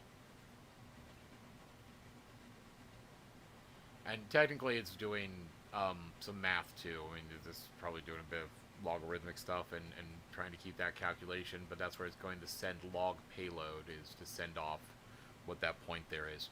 But yeah, mostly just keeping track of stuff. Cool. ERC20, that's standard implementation. V2 factory. This is just a method to go talk to Uniswap, so we're good. This is a method to talk to the router. So again, no real intelligence here, just something we have in code to be able to make that call. Nice, nice. Nice that you're joining me. Alright, so yeah, it's like early fucking morning, middle of the fucking night where I am, but I sleep weird hours and don't sleep much as it is. So, alright, so this is where in all this stuff here, so the Uniswap factory, the router v1, the pair, all of these are methods to interact with Uniswap. That's a interface for interacting with WEF. That's the ownable. There's the core vault. The core vault will have the pool info. It has a reference to the core token. This looks like, yeah, this looks like where it is actually, Alright, so this is where it's calculating out the rewards. It's doing that by keeping track of which block it's on the blockchain, and then doing its math based on that to, looks like, dole out the rewards. It starts off a new epoch, where it's running that calculation. And so, yeah, it doesn't want to start with an average start, so it's just starting off that fresh one. Looks like this is just it kind of priming everything and getting ready to go. And from there, it is, poof, off and dealing with just running, basically. Migration, deposit. Again, these are things they can report out. Even has a method for emergency withdrawal, apparently. Those are add. Alright, so here is where... Okay, interesting. So it looks like they designed this to have a long life. So right now, it's going to be talking to a few different pools. Looks like it's going to be talking to Uni Core, Uni USDT, Uni USDC, Uni Dai, Uni Sushi, SNX, Link, YFI, Ample, Band, UMA, and Comp. And sorry, when I'm saying Uni, those are the names of the variables. So let me clarify. It is going to the ETH Core, ETH USDT, ETH USDC, ETH DAI, ETH Sushi, ETH SNX, ETH Link, ETH YFI, ETH Ample, ETH Band, ETH UMA, and ETH Comp. All as the things that it's initially flipping, it looks like.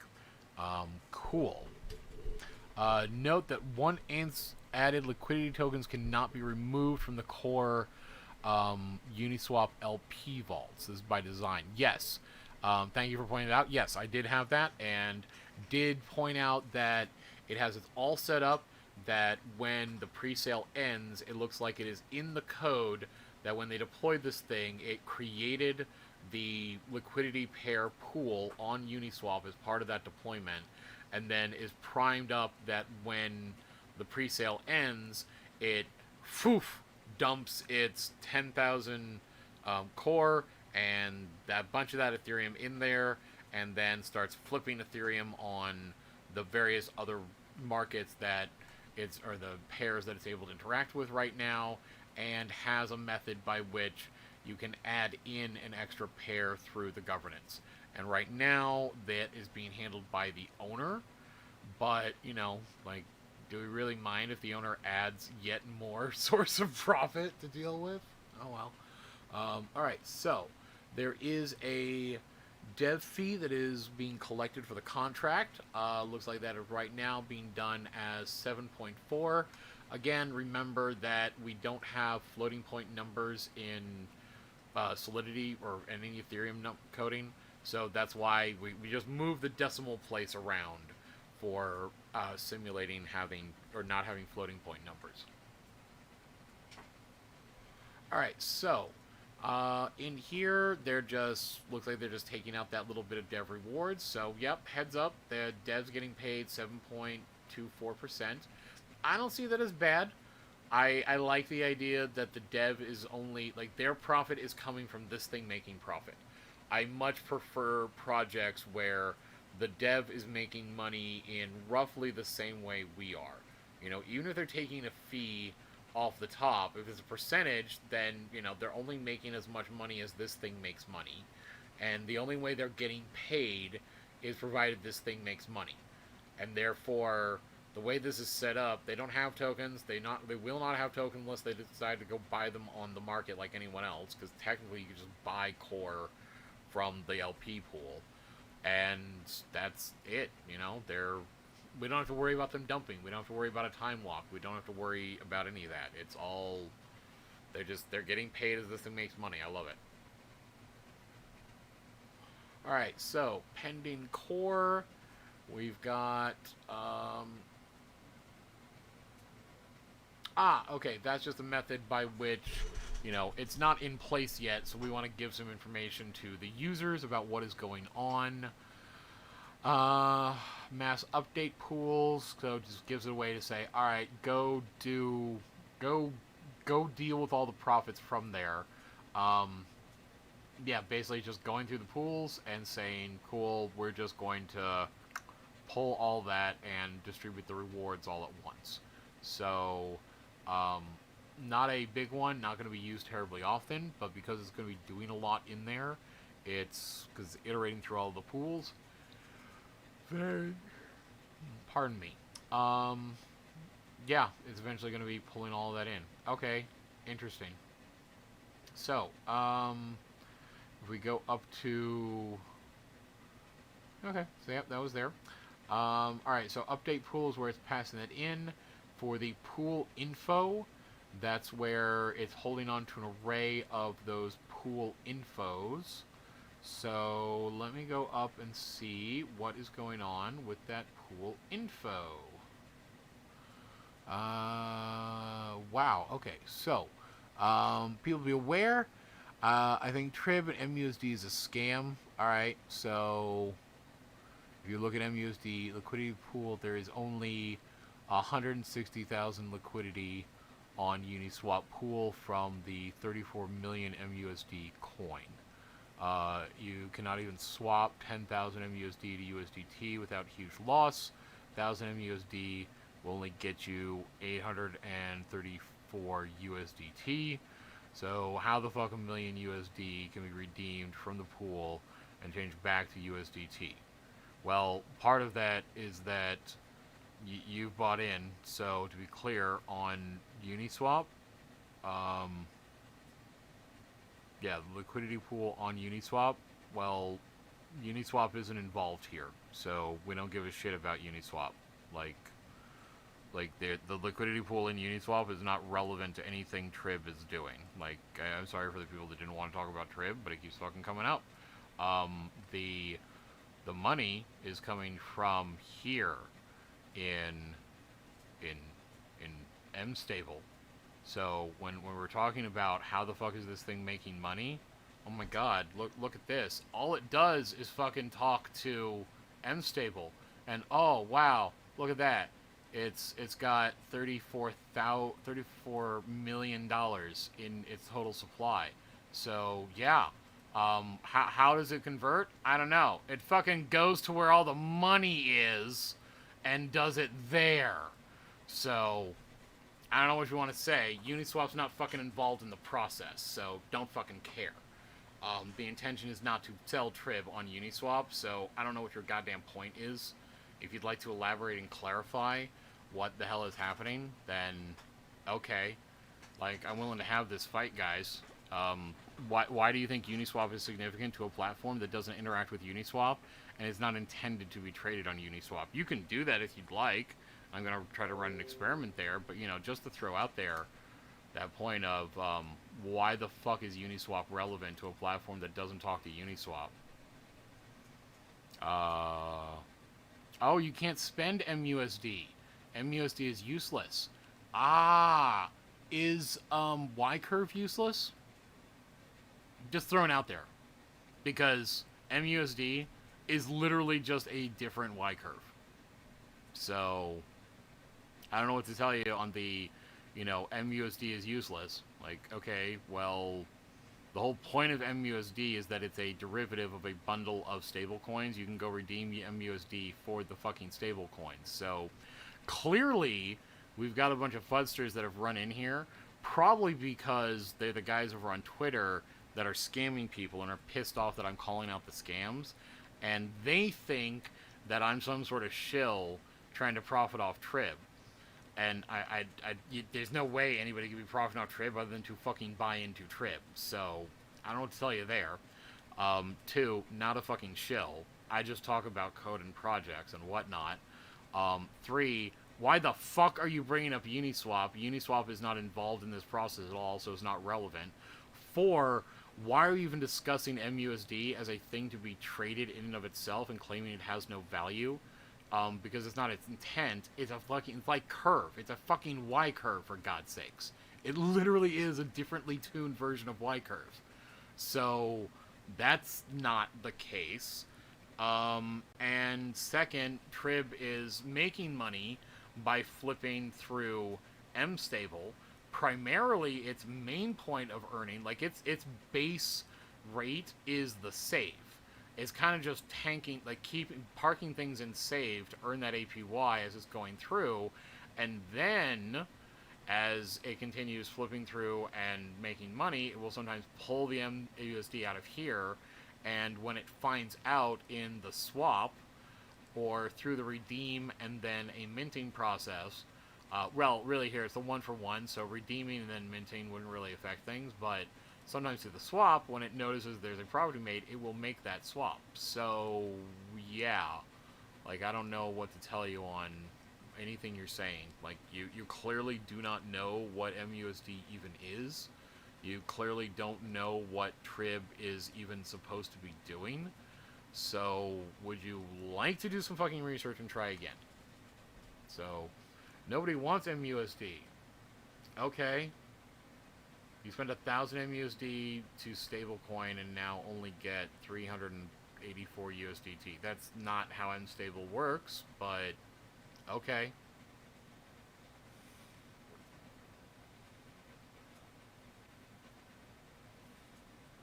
MStable protocol does not give you redeem protocol back in stables. Only mint your stablecoins in MUSD, but not way back out as a black hole. Really? It's a black hole. I don't know. We've got it right fucking here. Here, no, I know. Hold on. I know exactly what to fucking do. I know exactly what to fucking do, guys. Hold on. I got an answer to this one. Let me double check what I got in balance. Hold on. Let me double check here. You know what? Hold on. Let me just. Fine. Just because you fuckers are gonna do this to me, I'll sell off a little YFMS, and I will add actually go do this. You want to claim that you can't redeem MUSD? Okay, we will totally do that. Where is... there it is. Alright, so I'm going to just do a tiny bit of selling off of YMFS because it's what I have lying around. In doing that, I can always buy it back later. It's fine. We'll let that go through, and then as that's happening, yeah, no, we're doing this. Like I work on facts and logic. I do the data, and so in doing the data, I really like to verify things, and if somebody's going to come in and claim that you can't get it out of MUSD, like, okay, well, cool. We'll just go buy some stablecoin, and we'll run that through MUSD, and you'll see live how you get that back out. Yeah, I know what Synthetics does. Synthetics also has shitty code because their transaction fee is so fucking high. So there's clearly something wrong in some of what they're doing there, and it's really goddamn expensive. And I'm positive to dig into it we could optimize. But, you know. Alright, cool. Got that. Neat. So I got my transaction there. Excellent. Swapped that. We'll go ahead and swap this around. We will go ahead and, you know what? USDT is usually the best conversion rate. Whoops. Mistyped that there. So we'll go USDT. Oh, shit. It's the CoinGecko, not the other one. You know, I've never figured out how to turn off the fucking lists. I kind of want to just do that. Alright, so USDT. There we go. Oh, need to swap that around. Need to go to ETH for this one. There we are. And fuck it, we'll just get 0.25 in USDT. Swap. I know, I want to talk about Curve, but we got these fucking dickheads here, so... They want to try to tell us that it's a giant fucking black hole, and we can't get anywhere? Like, alright, well, let's find out, boys. I'm about to risk $100 on a fucking black hole that no one else in the entire cryptosphere has managed to call out. You can't redeem MUSD out for stablecoins, and yet somehow this thing has been out there and nobody has called it out. I mean, it's well known, it's popular. I don't know what the fuck is happening here where they somehow think that, like, nobody's noticed that you can't get stablecoin out of this and nobody's decided to talk about it. So, I don't know. We'll just find out. I know. I don't understand. I'm a fucking dog, and they can't figure out how this shit works. Like, I think this is fucking obvious. I'm not a genius, for God's sake. I dropped out of high school, for fucking hell. Like, my guys, like, really, that should tell you something. That, like, a high school dropout is fucking schooling you on this shit. And I didn't look at any of this crap. Like, all of you have been in this longer than I have. So, I don't know what the fuck is going on. Jeez. Alright, anyway.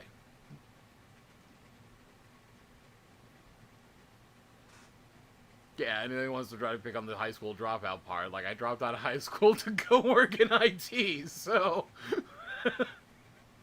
Alright, cool. I've got my stable. Neat. Let's go ahead and mint. We'll let this... Ah, there it is. USDT. We'll take that off. We'll... oh, whoops. We'll go ahead and take that. I don't know why the max isn't working, but whatever. You know what? I'm going to reload. Maybe it just didn't pick up from the wallet for right now. I just tend to do this a lot. Alright, cool. And it's got my balance here. Copy. Gonna place that there. And... cannot be pushed past its maximum limit. The limit helps ensure diversification. Alright, so what is the maximum limit here? Let me take that out. And, aha, that's why. It's got its maximum limit of, the distribution here. My mistake. I did not double check the distribution. I apologize. Alright, not a problem. We'll just switch that over to DAI. That should work fine. Oh, I apologize. I guess I was just kind of... Was I taking too long? Let me double check here.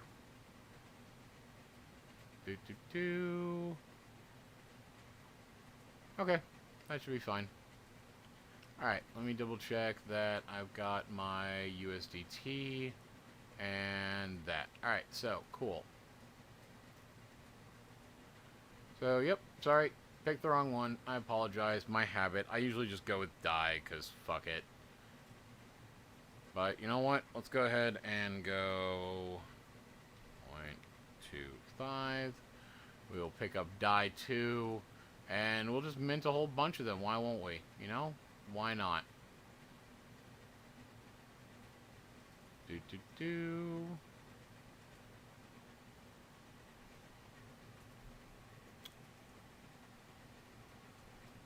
Still going on about how it's good? Oh, yeah, MUSD's not in Uniswap. Go to Balancer. Okay, you can try going to Balancer. Oh, yeah, we can do that, but it's like... stablecoin is a small pool on Uniswap. That's not the... Jesus Christ. Andy Cow, I don't know what's wrong with you. Like, okay. Here we are.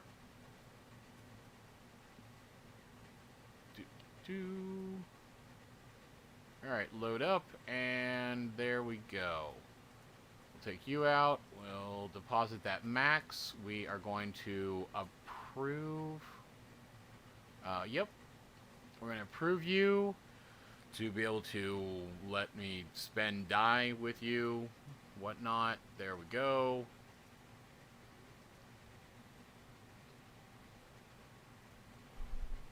Yep, we're doing it. You want to tell lies, I got no problem calling out lies and proving that's wrong.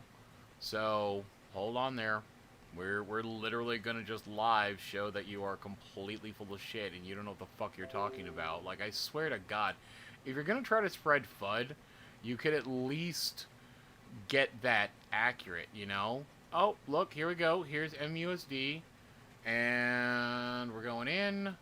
And we're minting a bunch of MUSD right now. Yada yada. Here it goes. There we are. I don't know. Do you want to, like, take that back and say you understand how MUSD works? Oh, yeah. Only way to get it to stablecoin is in Uniswap. Like, you don't know what the fuck you're talking about. 2 hours before sale ends. Which one?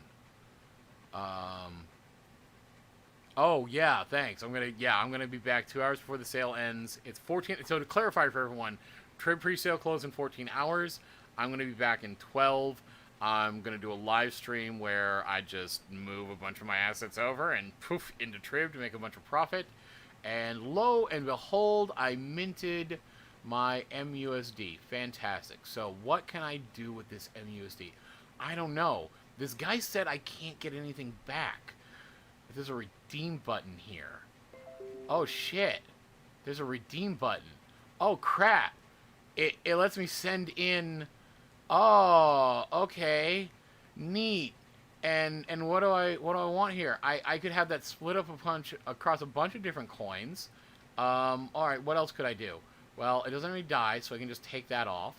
You know what? I don't need to worry about the TUSD, so we can kind of just take that off. And, okay, so see, it does want to divide things up and manage that, and it does want to manage the amount. But you know what? I can set to deduct it proportionally, and oh, look, it figures that out. And I can take this off, and it wants me to still sort of manage those, and start punching in the numbers. But, you know, fuck it. I'll just deduct it proportionally. I'll go ahead and get the max. Oh, my God. It's figured this out. Hold on, boys. I'm gonna... Oh my, look at that, I can get it out. Like, yeah, technically I'm doing it at a loss right this very second, because I didn't bother trying to do anything to turn a fucking profit on it, but holy shit, it looks like, oh no, you can get your fucking stablecoins back out of MUSD. And since the whole point is to let Trib just figure out all this math for you that I didn't bother doing and technically just took a loss, fuck it. Like, Trib will figure out the math. It'll handle doing that. So, lo and behold, it can happen. Wow. That's kind of fucking shocking. And kind of astounding. Just, wow. I don't know what to tell you in that regard. I don't know what to tell you is what is going on there. Yeah. Oh, wow, look at that. It tells me that I got all these balances that I could totally deposit. See? Right there. Holy shit. Alright, so, Andy, you wanna... any last words before we just, ban you from this shit? Because I don't want to deal with your bullshit anymore? No? We're not? Alright, goodbye. I don't know. Can we get rid of that? Where the fuck is the option here to get rid of people? I don't know. Moving on. Alright, so... No, I don't want to teach anybody to use fucking Coinbase. Jesus Christ, Coinbase is goddamn cancer. Fuck that shit. God, no. I got a Coinbase account just because they give free money, but, like, no, I don't want to endorse Coinbase. I use them when I don't have any other way to get fiat into crypto. God damn it, Jesus. No, centralized authority is, the fucking devil. It is, like, the root of all evil and the source of all pain and misery in the world. So, no. Like, oh, wow. Yeah, oh, we good, sorry. Okay, good. Thank you for saying sorry. Now shut the fuck up and learn. Jesus. Alright, I'll cut you some slack because you said, we good, sorry. Like, you took the lesson, you understood. Thank you for learning. Kudos to you for being enough of a big dog to say that you were mistaken and had to learn. So I appreciate you taking the lesson on how exactly that works. And I hope everyone can understand that I did not try to do anything to try to turn a profit, hence technically took a bit of a loss on that one to make the point. And I appreciate you letting me have some fun doing that, so you're a good sport. Kudos. But yeah, that's it. And that's basically what Trib's doing. So, that point here for Core, I wouldn't say it's a full audit. I haven't gone through the whole thing. I glanced through to make sure that, yes, they do actually have the right addresses in there, and the thing is primed up and ready to go. There's no hidden crazy token dispersals. There's no... It seems to be fine. I mean, I won't, I won't say, yes, I'm definitely solid, because I haven't definitely gone through absolutely fucking everything, but so far, it's behaved exactly as it should be, and to be entirely honest, like I said, I'm now probably going to include this in my plan. So, going through this, and pardon as I kind of trim it down, we look at that. So, we got the README, we got some of the farms here that it's going to be working on. So this is where you can farm that with the core WETH UniLP and the governance for decided. So it looks like you'll be able to stake here after this is done. And if we connect the wallet, then that's where, it shows 1.1 ETH. Alright. If I want to buy in, oh, okay. The 1.1 ETH I think is showing that's how much I have. Right. That's why I got my wallet at the moment. Is that right? Alright, roughly. Cool. So, yeah, there's 6 days left in this. Seems decent enough. Like I said, don't find any problems in the code. Nothing called out. It all seems to be put together reasonably well. Got a governance portion there. So, yeah, for the time being, while the dev is still in charge, you're going to have to trust that that's going to operate. But it looks like all that's going to switch over pretty quick, and we'll be voting. So, it's not even like the dev's going to be able to do anything in that case. If they wanted to add a pool, they technically could, but that's going to get handed over to governance, looks like, pretty damn quick, and off it goes. And like you see here from the source code from the website, it's not using sushi, so it looks like they had a placeholder to be able to do sushi and then took that out. It's got the right links to Uniswap. It looks like it's going to be touching all the ETH pools paired with Core, USDT, USDC, DAI, Sushi, SNX, Link, Wi-Fi, Ample, Band, UMA, and Comp. Its whole point is to take the ETH that you pay in and to basically flip that around, buy into the various pools, and then just flip between the various pools, trading and pulling liquidity to try to turn a profit. And it looks like it's going to do that. So this is, again, one of those things that I can reasonably say that I think this code is secure. I'm probably going to buy in because at this point, my whole stance of, like, I'm never going to buy into these things just doesn't fucking work. People keep sending me the stuff that I say I'm not going to hold. And people keep, like, asking and trying to get me to buy in. It's like, fuck it, I'll just tell you guys everything's happening. I'll do it live, so whatever. I will figure out stuff around there. But yeah, that's where, boom, I like cVault. So there was yeah, it's cool. Like, man, he's good. Like, let's not give him too much shit. Like I said, he took it. He took it in stride. He learned. He admitted he learned. That's the big dog move. So we're good on him. He's taken the role in too. So, like, I guess you're rolled into the pack now. I guess is a way to take it. So there was that talk of Rotten, which I got a fucking link here somewhere about that. I got no idea where that went. Let me see as I be fucking stupid in some of this and not find... I just got too much crap going on. I need to keep stuff in place. Let me see. You know what? I think I got it saved here. There was a Rotten. New. Alright, I think it was in Discord.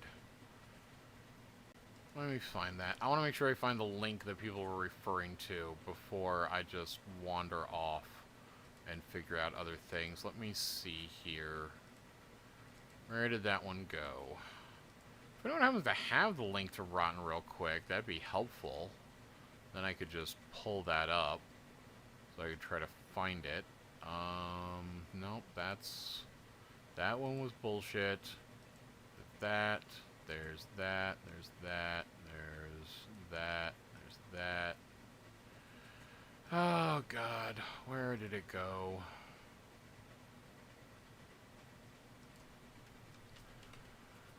Where is this? Can I do a live stream without audit just for a phone? Yeah, I can. I'll pick that up. I mean, like I said, that's kind of what the plan is for the Trib pre-sale. I got no audit. I already looked at the code before. It's literally just gonna be me. I'm trying to get a few other creators on board with that. I'll probably send them out a message later on. Might just be me hanging out, and yeah, we'll just hang out, talk tech. Maybe I'll play a game or something and answer questions. Look at various things that people want me to, but the main point is just to be there, like, right before the pre-sale ends, move my shit around, dump it in there as everyone can watch, and then just hang around until the pre-sale's over, and then play around with it a little bit. So stake it a little bit. Other ones, I love you guys too, and we will definitely hang out. It's fun. I like it. And so, you know, we'll move that around. I did get the request for Rotten, and I was trying to find where the hell I put that link, or where that link came from. Yeah, cVault Finance. Oh, hey, somebody found me on Twitter there. Okay, cool. Let me see. I got the request for Rotten. I like to be helpful. You know, Doges like head pats. And I figured I'd just take a quick look there to see what might be going on. But where did that link to... Where did the link to Rotten go? I don't know where the link to Rotten went. Why am I so disorganized? Why do I have to not keep ready access to these things? Let me see. Let me see. Where did that go? Alright, that's not it. What about this one? That's not it. That's not it. Not it. They definitely didn't send it to me. They didn't. Aha! Oh God, it's a Telegram group. Oh, the fucking cancer. Alright, boys. I love you all. Okay, here it is. And, oh god. That's just painful. Alright, that's strike one in my book. You're on fucking Telegram, for God's sakes. Alright, so, what is this one? Oh, I need to unlock my wallet. Nah, I don't need to, but let's see the pretty numbers. I like the numbers. The numbers are good. Just look at this. Look at this fucking cancer flowing by. Really. I mean, just... Okay, we're good. I don't need that on a stream that I didn't mark as not for children. God. Swear to Telegram, boys. Really. Alright, so what the fuck is Rotten Swap supposed to be doing? Alright, so, are the contracts audited? No, because no one does fucking audits in my opinion. Because fuck that shit. That's the whole reason I'm in here doing this, is I looked at people going through audits and was like, alright, so, how is an audit done? Alright, so, our big problem with the current banking system is that a bunch of people we don't know, and we don't really have any way to hold accountable, go off in private with all of our money and the ability to print more money, and then just do shit, and we trust that they're telling us what they're doing, and we trust that what they tell us what they're doing, even though it sounds fucking stupid, is actually a good idea. Because they went off in private and did some shit with our money. And I think we all agree we're not cool with that idea. And so, okay, that's fine. I got it. DeFi, we'll do the DeFi thing. It's great. We come into DeFi, and we go, great. How can I know I'm going to trust my money? Well, what we're going to do is we're going to take the code that does stuff with everyone's money, and we're going to take it off in private with some people we don't know and can't really hold accountable because we didn't pay them. So they're legally and professionally liable to their customer, which is the dev. And technically, we're not, like, the dev isn't legally liable to us. So, like, hold on. Previously, at least there were some laws I could sue a fucking bank if I really wanted to try. But over here, you said you're going to take the code that does some stuff with my money, and you're going to go off in private, and you're going to look it over, and then you're going to come back and tell me that it's good. And if it's bad, what exactly do I do? Like, do you have, like, you know, it doesn't seem like you guys have an insurance policy to pay me. You're not legally liable to me. You were hired by the dev, so technically you're legally liable to the interest of the dev. I don't have any verification that the code you looked at is even what's on the blockchain. Like, I don't see you guys going through a process that verifies to me that you double-checked this and made sure that the dev didn't do something. Like, do you guys deploy it with the dev in your offices?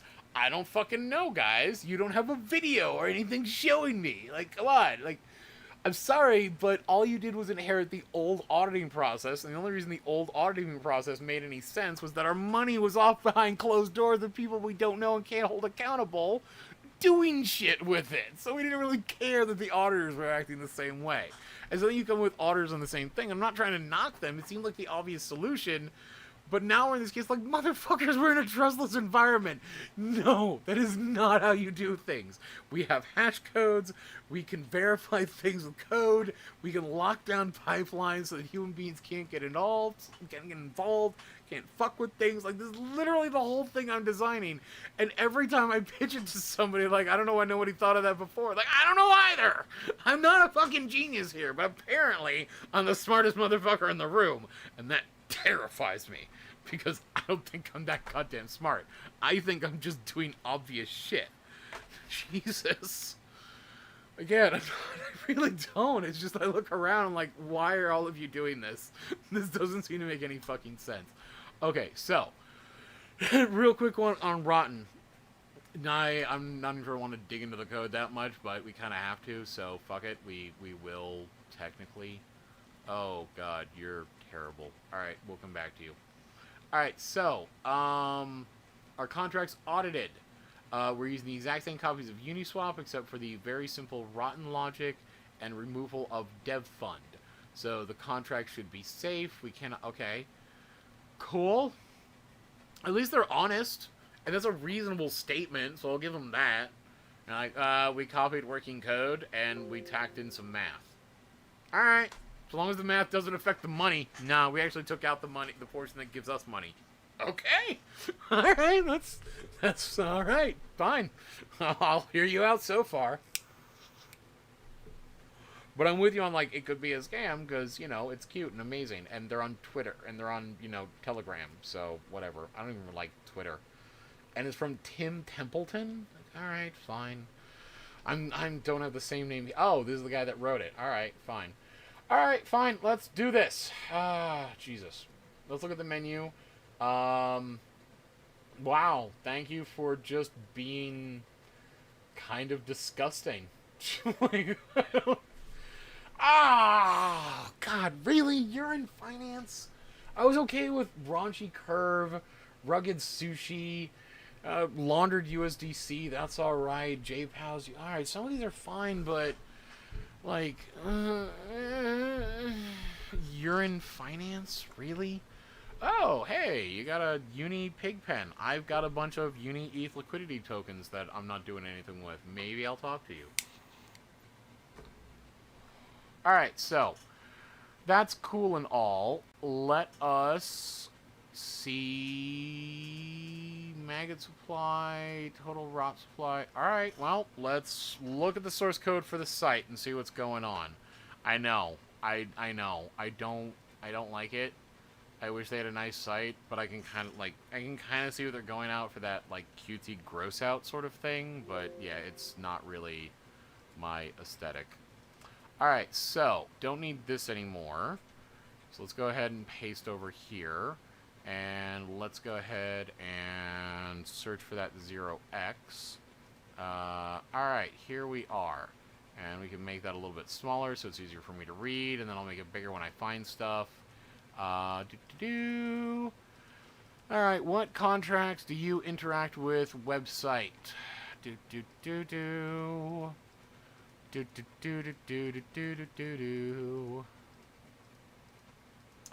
Where are you? Aha, wait, I passed him. God damn it. Where is it? Here, I'll do the find all. And I will do this. Alright, cool. Alright. So, going through, pardon, I'm bored, I'm lazy, I could try to find it again, it's just easier to click a bunch of times, so fuck it. Alright, so we've got this. This is Global Registrar, ICAP Registrar, and that's a pretty standard address for what things are finding. That's actually more just a, like, general global registrar that manages things, but still double check as much as we can. Yep, this is a global registrar that is keeping track of things. Whoops. Let me update that, because that's technically not... fuck it. I'll come back to that.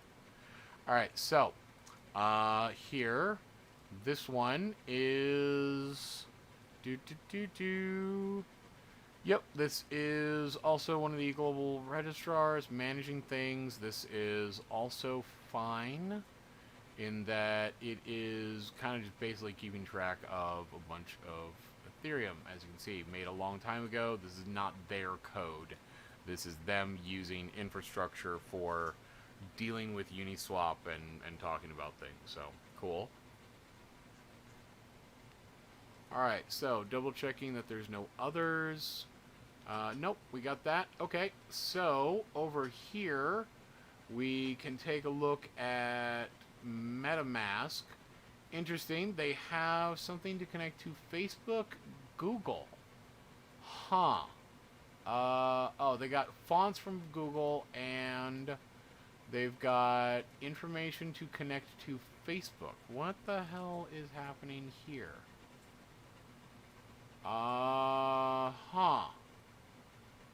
Interesting. So, yeah.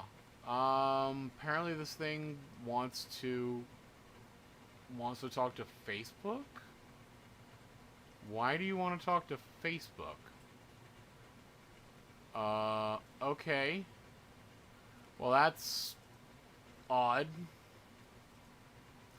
And then we got here, the in page and, here we go, index. This is usually where the magic is. That, so over here in the rotten.org static index. I'm not gonna say the Facebook thing is bad and terrible, but, you know. So that has most of the page for telling that, and then the in page here for the MetaMask is the one that typically has all the various wallet addresses to be able to find. And so we can find, oh god, gotta deal with this again. Let's see.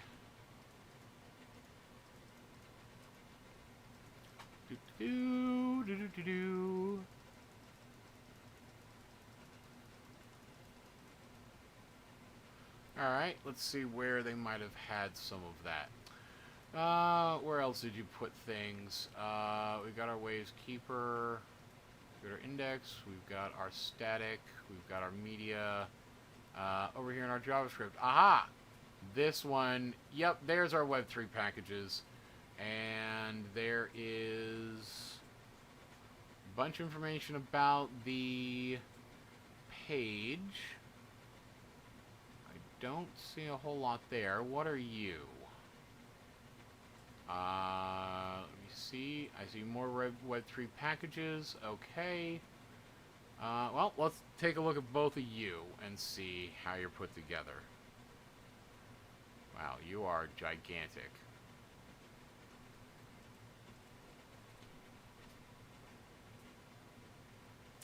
Alright. Digging through.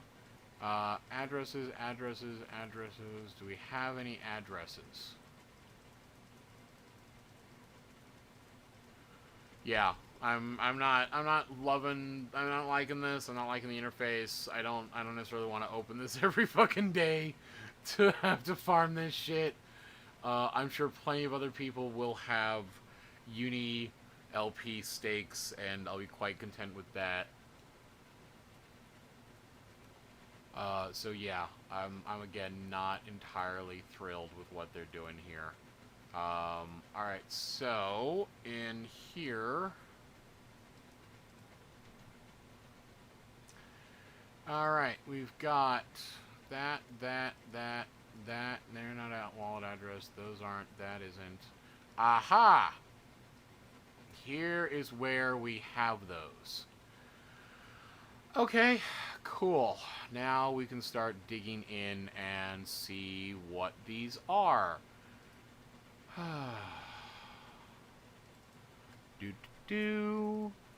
Doggo on the hunt. Doggo on the hunt. Okay. Alright, we've got our uni token here. And I'm sorry, we got our rotten token here. It's out, it's live. We can see from the holders. Looks like this is the primary holder. After that comes a... so what are you? Just to confirm, you're probably... Yep, decentralized exchange. This is what's trading with to run. Okay, cool. So that'd be Uniswap. We've got here, this is, oh, okay, this is part of Uniswap handling the transfers and whatnot for Rotten. We can see that it's got the Rotten in there, only a certain amount, some has come out, so cool. Liquidity's in there. Let's see. The next one we will look at here. Hold on. Before we do that, we'll take a look at the token graph and see that, alright, so when the token was created, it was sent over here, which then dispensed it out to a bunch of addresses, which then deposited it in Uniswap, except for these contracts that dispensed it out to this. So that's the point here, is when you're seeing the green dot squares here, those are a collection of addresses that it's consolidating to make things easier. So far this isn't bad. We've got the Uniswap router that has dispensed some. We've got some, wow, that's a lot of rot. I mean, not necessarily bad, I'm just pointing out, like, this thing is starting off with 9 million rot, Jesus. On the other hand, who knows? I don't know. This looks like the pre-sale contract, most likely. I just right-click, pull this up. This is showing that it got the rot uni. Oh, okay. They actually ran that through, looks like the portion of uni to handle some of that dispersal and initial setup, or created their own pre-sale? Let me confirm. Oh, yeah. No, this is... Oh, looks like their whole staking contract, I think. Yeah, that would be why it has all the uni pairs. Okay. Then, you know what? Let me go and check this in Etherscan and make sure. That would also explain why it dispensed all those tokens out to all the various people. Those would have been the folks that were in on the pre-sale. So, alright, we got our transaction hash. We've got our contract created. And that would be... Yep, looks like... This is... Yep, okay, this is the zombie chef. The zombie chef was handling the initial dispersal.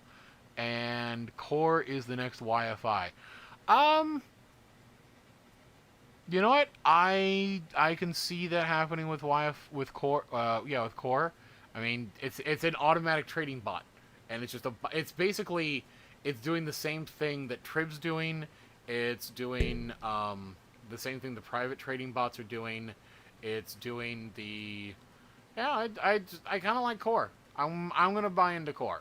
I'm not gonna say, like, I don't see a code problem or anything in Rotten, but I also not thrilled with what they're doing. I'm not very happy about projects that say, yeah, we're just gonna stake in liquidity pools and make profit there, and then try to manage that through a price here. I'm like, okay, well, I understand what you're doing, but if you're not actively doing anything, like you're not flipping this in any way, or you're not trying to calculate it, I don't kind of give a shit about you. But it does look like the chef is flipping those things around and getting profit. So I'm probably going to throw a little bit at it, just to be like, yeah, fuck it. I'll see how it goes. But ultimately, I'm not saying it's bad, I just kind of don't give a shit, you know? I got other projects I'm more interested in, I'll put stuff in there, and I got stuff I'm working on. So, yeah, I'll leave it at that. I don't think there's a problem with Rotten, I just don't give a shit what they're doing. And you're right, there's so many fucking tokens floating out there that it'd be very easy for a whale to coordinate and dump. So, even then, I would be worried about it. I have not looked at WiMAX. I've been told enough shady things about WiMAX that, to be honest, I kind of don't give a crap and want to move on. Yeah, you don't buy core, you provide liquidity to core. Basically, core is operating under the same kind of model as Trib. It's and the just liquidity coin, where the intention is just give the platform your ETH in this case, and it goes out to various places and finds ways to flip that and turn that into a profit. And basically, it's going to be moving assets between different liquidity pools on Uniswap and turning a profit there. The Rotten Swap looks to be kind of trying to do the same, but they're in an early phase where it looks like they're mostly farming, letting people farm rot, and thus I don't give a shit about that model. Now that I've seen stuff like Trib, now that I've seen stuff like Core, now that more projects are coming out that are turning profits immediately, I'd much rather deal with them. Wait 6 days and some sort of magic happens. Alright, cool. I think I'll do that. I'll probably do it again. You know what? Now I gotta... It sounds like a thing. I'm gonna do this in about 12 hours. I'm gonna be back to do the stream with Trib and move stuff over there. Make a quick profit on that and have a bunch of stuff staked. Jesus, it's up to $2 buy-in now, and which is the average for everyone. So understand everyone's going to be paying that price. So a heads up for anyone that buys it on Trib. Remember, the number of Trib it says you will get may go down because the price keeps going up. It's just everyone's getting the average price, and yeah, then that's turning into 368, and then flip that, keep that as my savings account, and then probably do something akin to a portion of that over here in about 6 days with Core, and just let that go. So, you know, there you are. So, yeah. Yeah, it's on the channel. It's really cVault.finance. There you go. If you go to cVault.finance, it's got the link right here. So I'll give you the website link because Telegram cancer. I don't even want to endorse it, but I also want to encourage you there because that's where you can see the interface. That's where you can read the paper. That's where you've got the Twitter. You've got the Telegram. They've got a link to the GitHub. Remember my stance: GitHub doesn't fucking matter, but you can always double check it against what's in Etherscan if you really want to. Took a quick look. I think Core's all right. I don't think there's a problem with Rotten. I just kind of don't give a shit what they're doing. I got better things to do with my money that are more interesting. Mostly I just invest in interesting things because I want to see what's happening. And yeah, unless there's any like other questions or one, alright, I can take a quick look.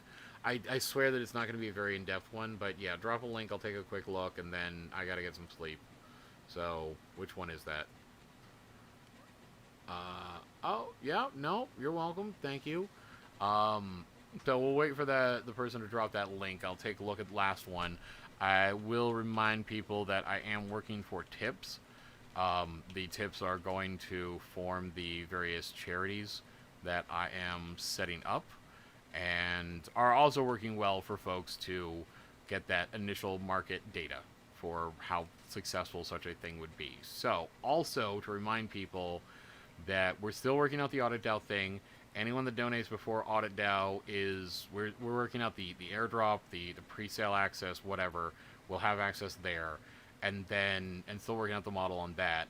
There's another charity that I am starting in that process, and so we're going to be, to show our development in process through that, and to expedite things so that we can get the tax deductible donations faster, then yeah, if you said there was another one, go ahead and drop the link to the other one if you're still listening.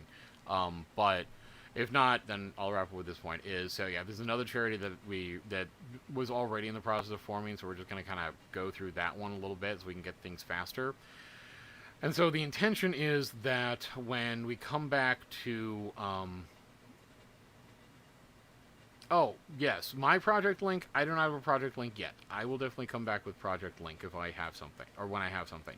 Right now, developers are working on it, working with them. We're pretty much almost done to show our first proof of concept demo for the auditable contract and get that out there. Taking time to teach a young dev, so taking a little longer than it might have otherwise, but he's smart, he's capable. It's Jeff Exeter on Twitter. You can find him in things I'm tweeting at and stuff, but he's handling most of the dev directly and as a learning process, really good. And then from there, you need to add your ETH in... Oh, is that in my description? You're right, it should be in the description here. I'll do that. Yeah, no, it's in the description of the video. Please tip there. So yeah, I guess I gotta add it into the channel. I can go do that. Thank you for reminding me. But that's where... What was I saying? Oh yeah. In the fuck was I? Shit, I'm losing track of everything I'm saying in this case. I don't know. I'll come back and add that in. But yeah, I'll get some sleep. But yeah, other than that, that's where I was saying, be back in about 12 hours. See me move into Trib, hang out a bit for the pre-sale, flip over there, probably come in here. Um, Heads up on we're slating for Saturday next week is where it'll happen. And so Saturday next week is when we should have our first proof of concept demo, latest. Probably we'll still do it then in that case. But Saturday next week was when we should have our demo of our proof of concept as we're advancing. That pretty much finishes our main work here. And then we're going to be working with Team Finance to, lawful buybacks, yeah.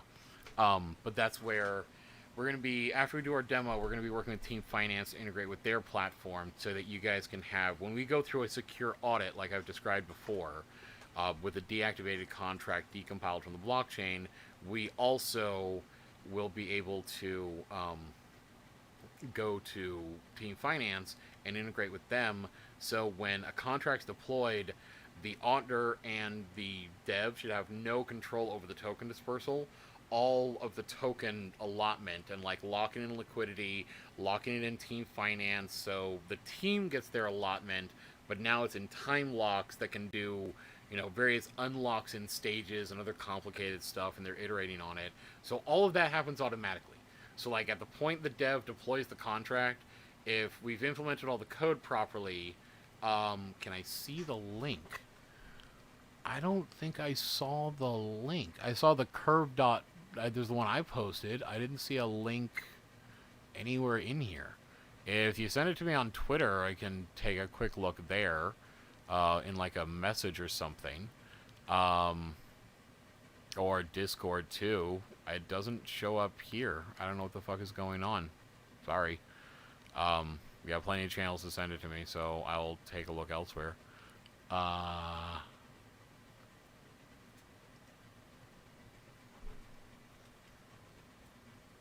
Alright, cool. So where was I? Right. So, yeah. Which do you think will be more profitable in a quicker rate, core, or contribute? Yeah, I don't know what's weird. If you send me on Twitter, or, you know what, I'm tired, I'm sorry, I'll come back to that one. Like, there's always more shit, there's always more projects, there's always more moons. If we miss one, don't worry. There's plenty of shit out there. That's why I'm really conservative at throwing money at things. I don't look at something. Oh, the hype, the good, the white paper, the picture's pretty, and like, no. You know what? If I feel even slightly shaky on something, it's like, fuck it. You know what? There's gonna be plenty of time. There's plenty of room. I don't need to jump at every fucking thing, and I don't miss it. But yeah. Anyway, to wrap up to our teaser there of what's coming up for next Saturday, we're gonna try to do it middle of the day for us. So sorry for everyone else, but we will. Yeah, I'm sorry. Well, I'll get to it another time. But that's where we're gonna kick off, do our demo with the Audible contract. We're gonna be showing off the process with a NFT mentor and a donation platform, Devil Finance. All right. Well, I'll pull that off real quick while I'm talking. But our intention is that since we should be properly incorporated by that point. I'm literally just waiting to finish paying for some of the paperwork, because I'm like, well, fuck it. I got 12, I got 13 hours here where I'm gonna flip stuff in Trib, and as soon as I come out of that, it's like, all right, off to finish paying the lawyers to get the incorporation done properly. So then we should be charity. As a charity, we'll be demoing this with a release of our donation platform for contributing to the charity. And as a commemorative gift for everyone, every time we go through and do a demo, we're going to mint a yep, there we go. We're going to mint a NFT for everyone, and so that way you can have a little token of donation and appreciation. We'll tag those with logos or pictures, whatever, for each of the team members as we go through the demos. And so there'll be a limited time NFT for the period of our sprint, about 2 weeks. You can come to the donation platform. You can donate, get one NFT for however much you donate. And then, but we might like add a gilding or something to for certain tiers of access. And then you that's it. Like thank you very much for donating. You have the NFT to show that you have believed in us from this point on. We're gonna hold that. That's it. That's the only time to buy it. It will never be sold again. Where the NFT token will still be out there because you can't delete it, but that's it. We're just gonna move the donation platform onto the new NFT and the new one and the new one and the new one, and that's if you didn't get in on the first one, if you miss on the others, then fuck it. You just missed that, and so they should be. I mean, come tell everyone. It's the sort of thing that I'm not putting any economics around it. It's just a token to say thank you for helping us this far and for getting us to a point where we will be able to have a pre-sale.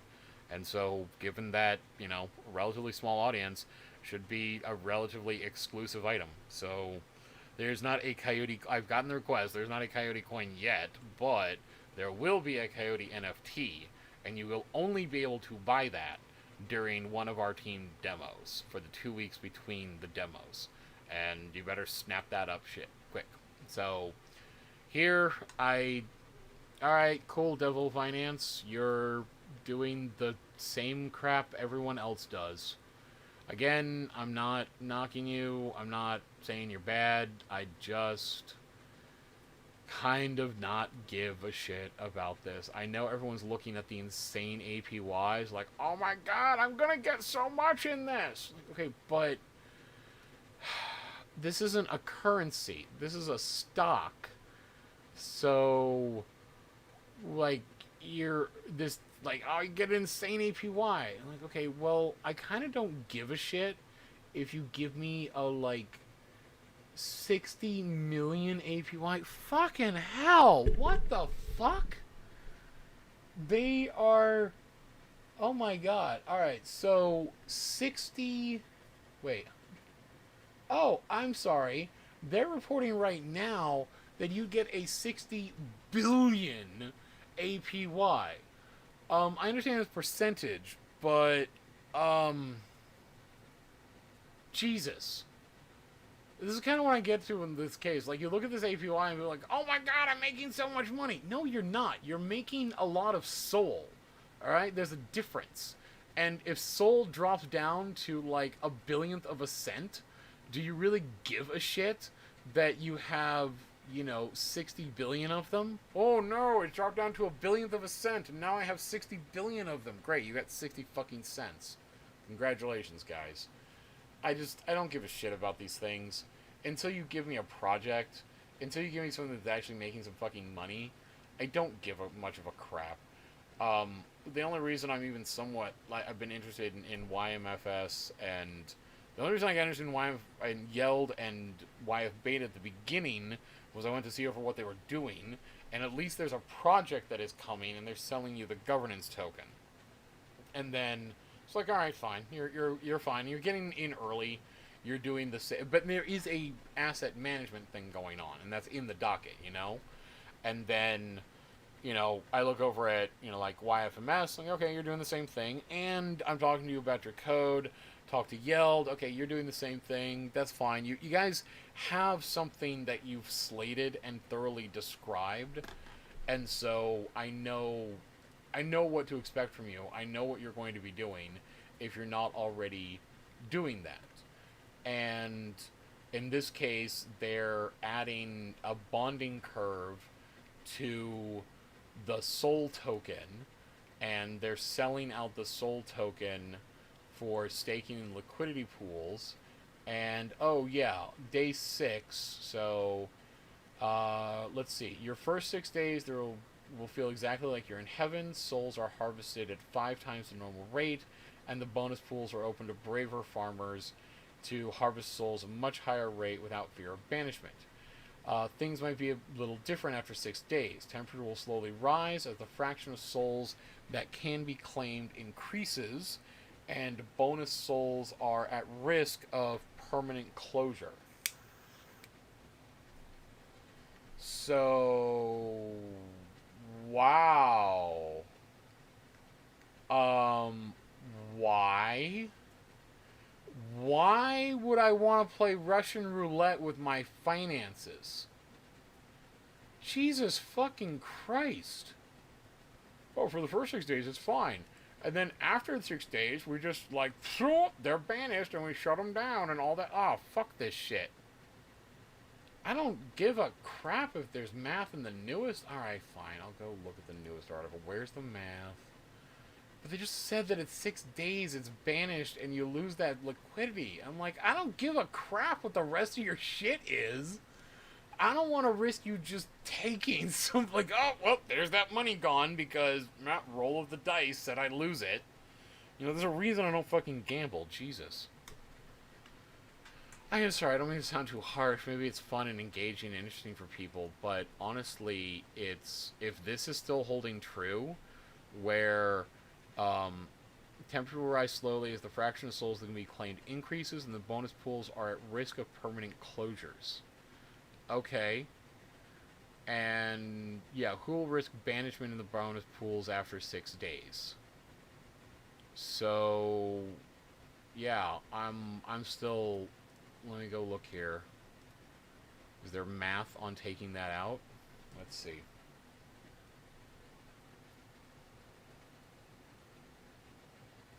Alright, so it goes up. You can claim more. You can claim more. Or is there... So the bonding price curve is handling that by basically curving this out over time.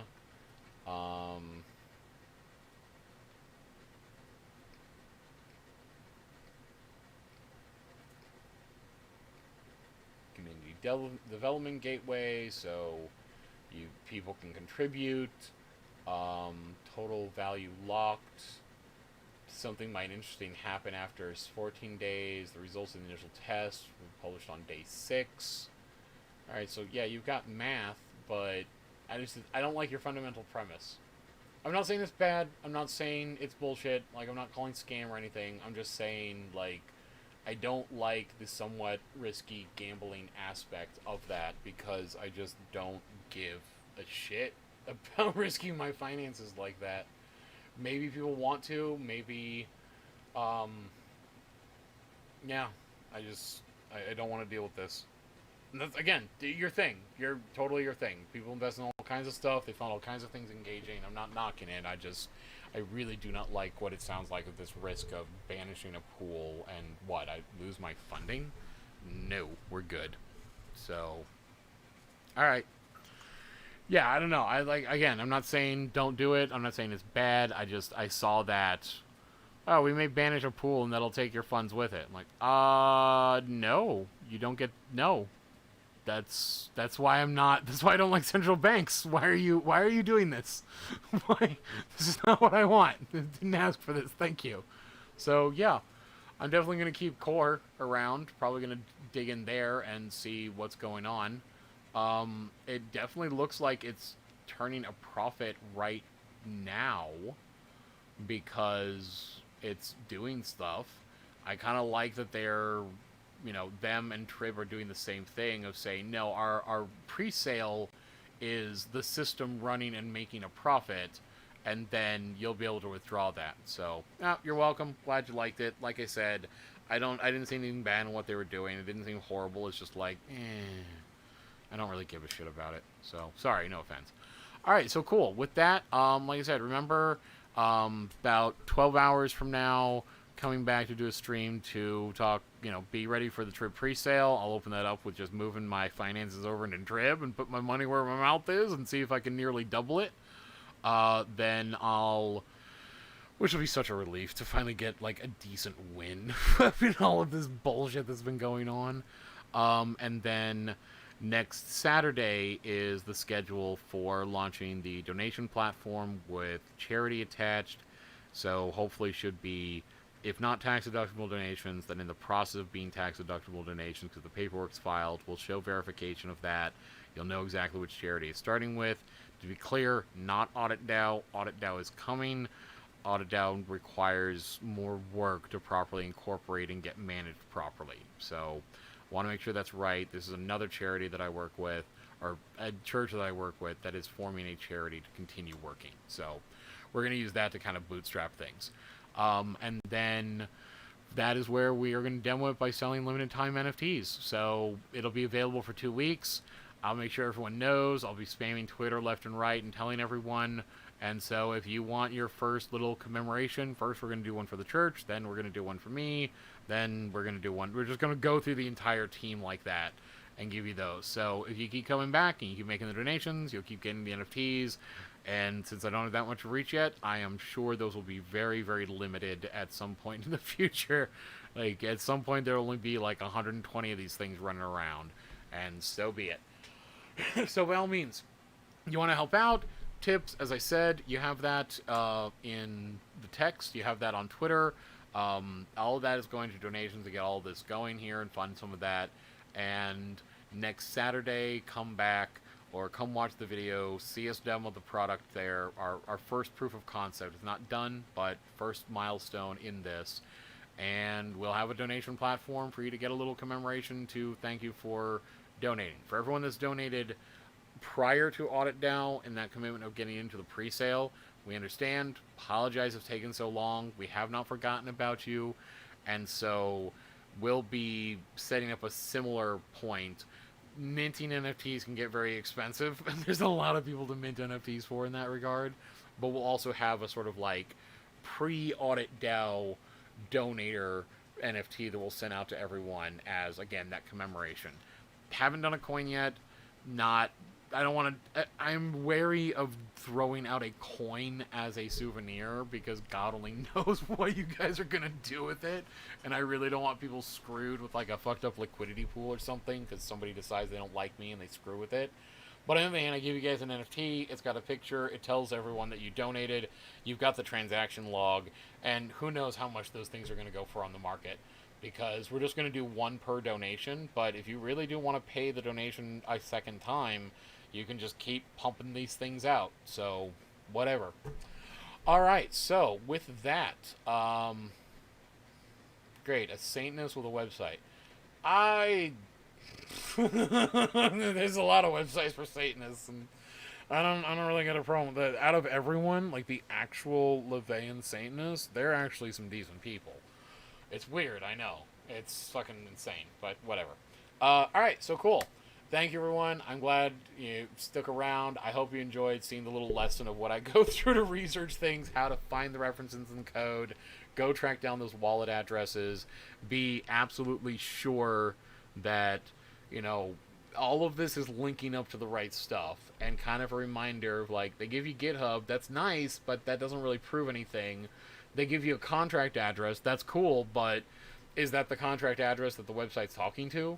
And so even running that through blocks can be a basic job, but fundamentally, you got to come down to the website and you got to just pull up the code and go find those addresses and confirm what the fuck are you actually talking to and how is this actually operating. So we will continue on with this. I expect we'll be putting together, as we finish up development and work into things, we'll put together some real educational videos that are more on that instructional point, more on target, and more, you know, directly teaching steps to do stuff. So that way you can easily reference and show people too.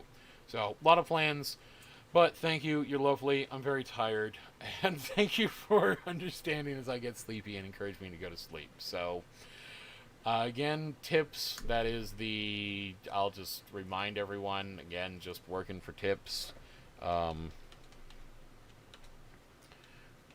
thank you for reminding me that I need to put it in the YouTube description. I'll do that before going to bed.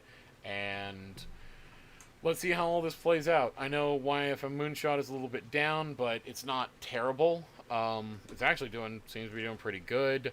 I got YFV. That also seems to be decent. And Uni's just being beat up by the trading bots and whatever. And then that's pretty much all I have right now, except for some shit coins that are filling up my wallet with garbage.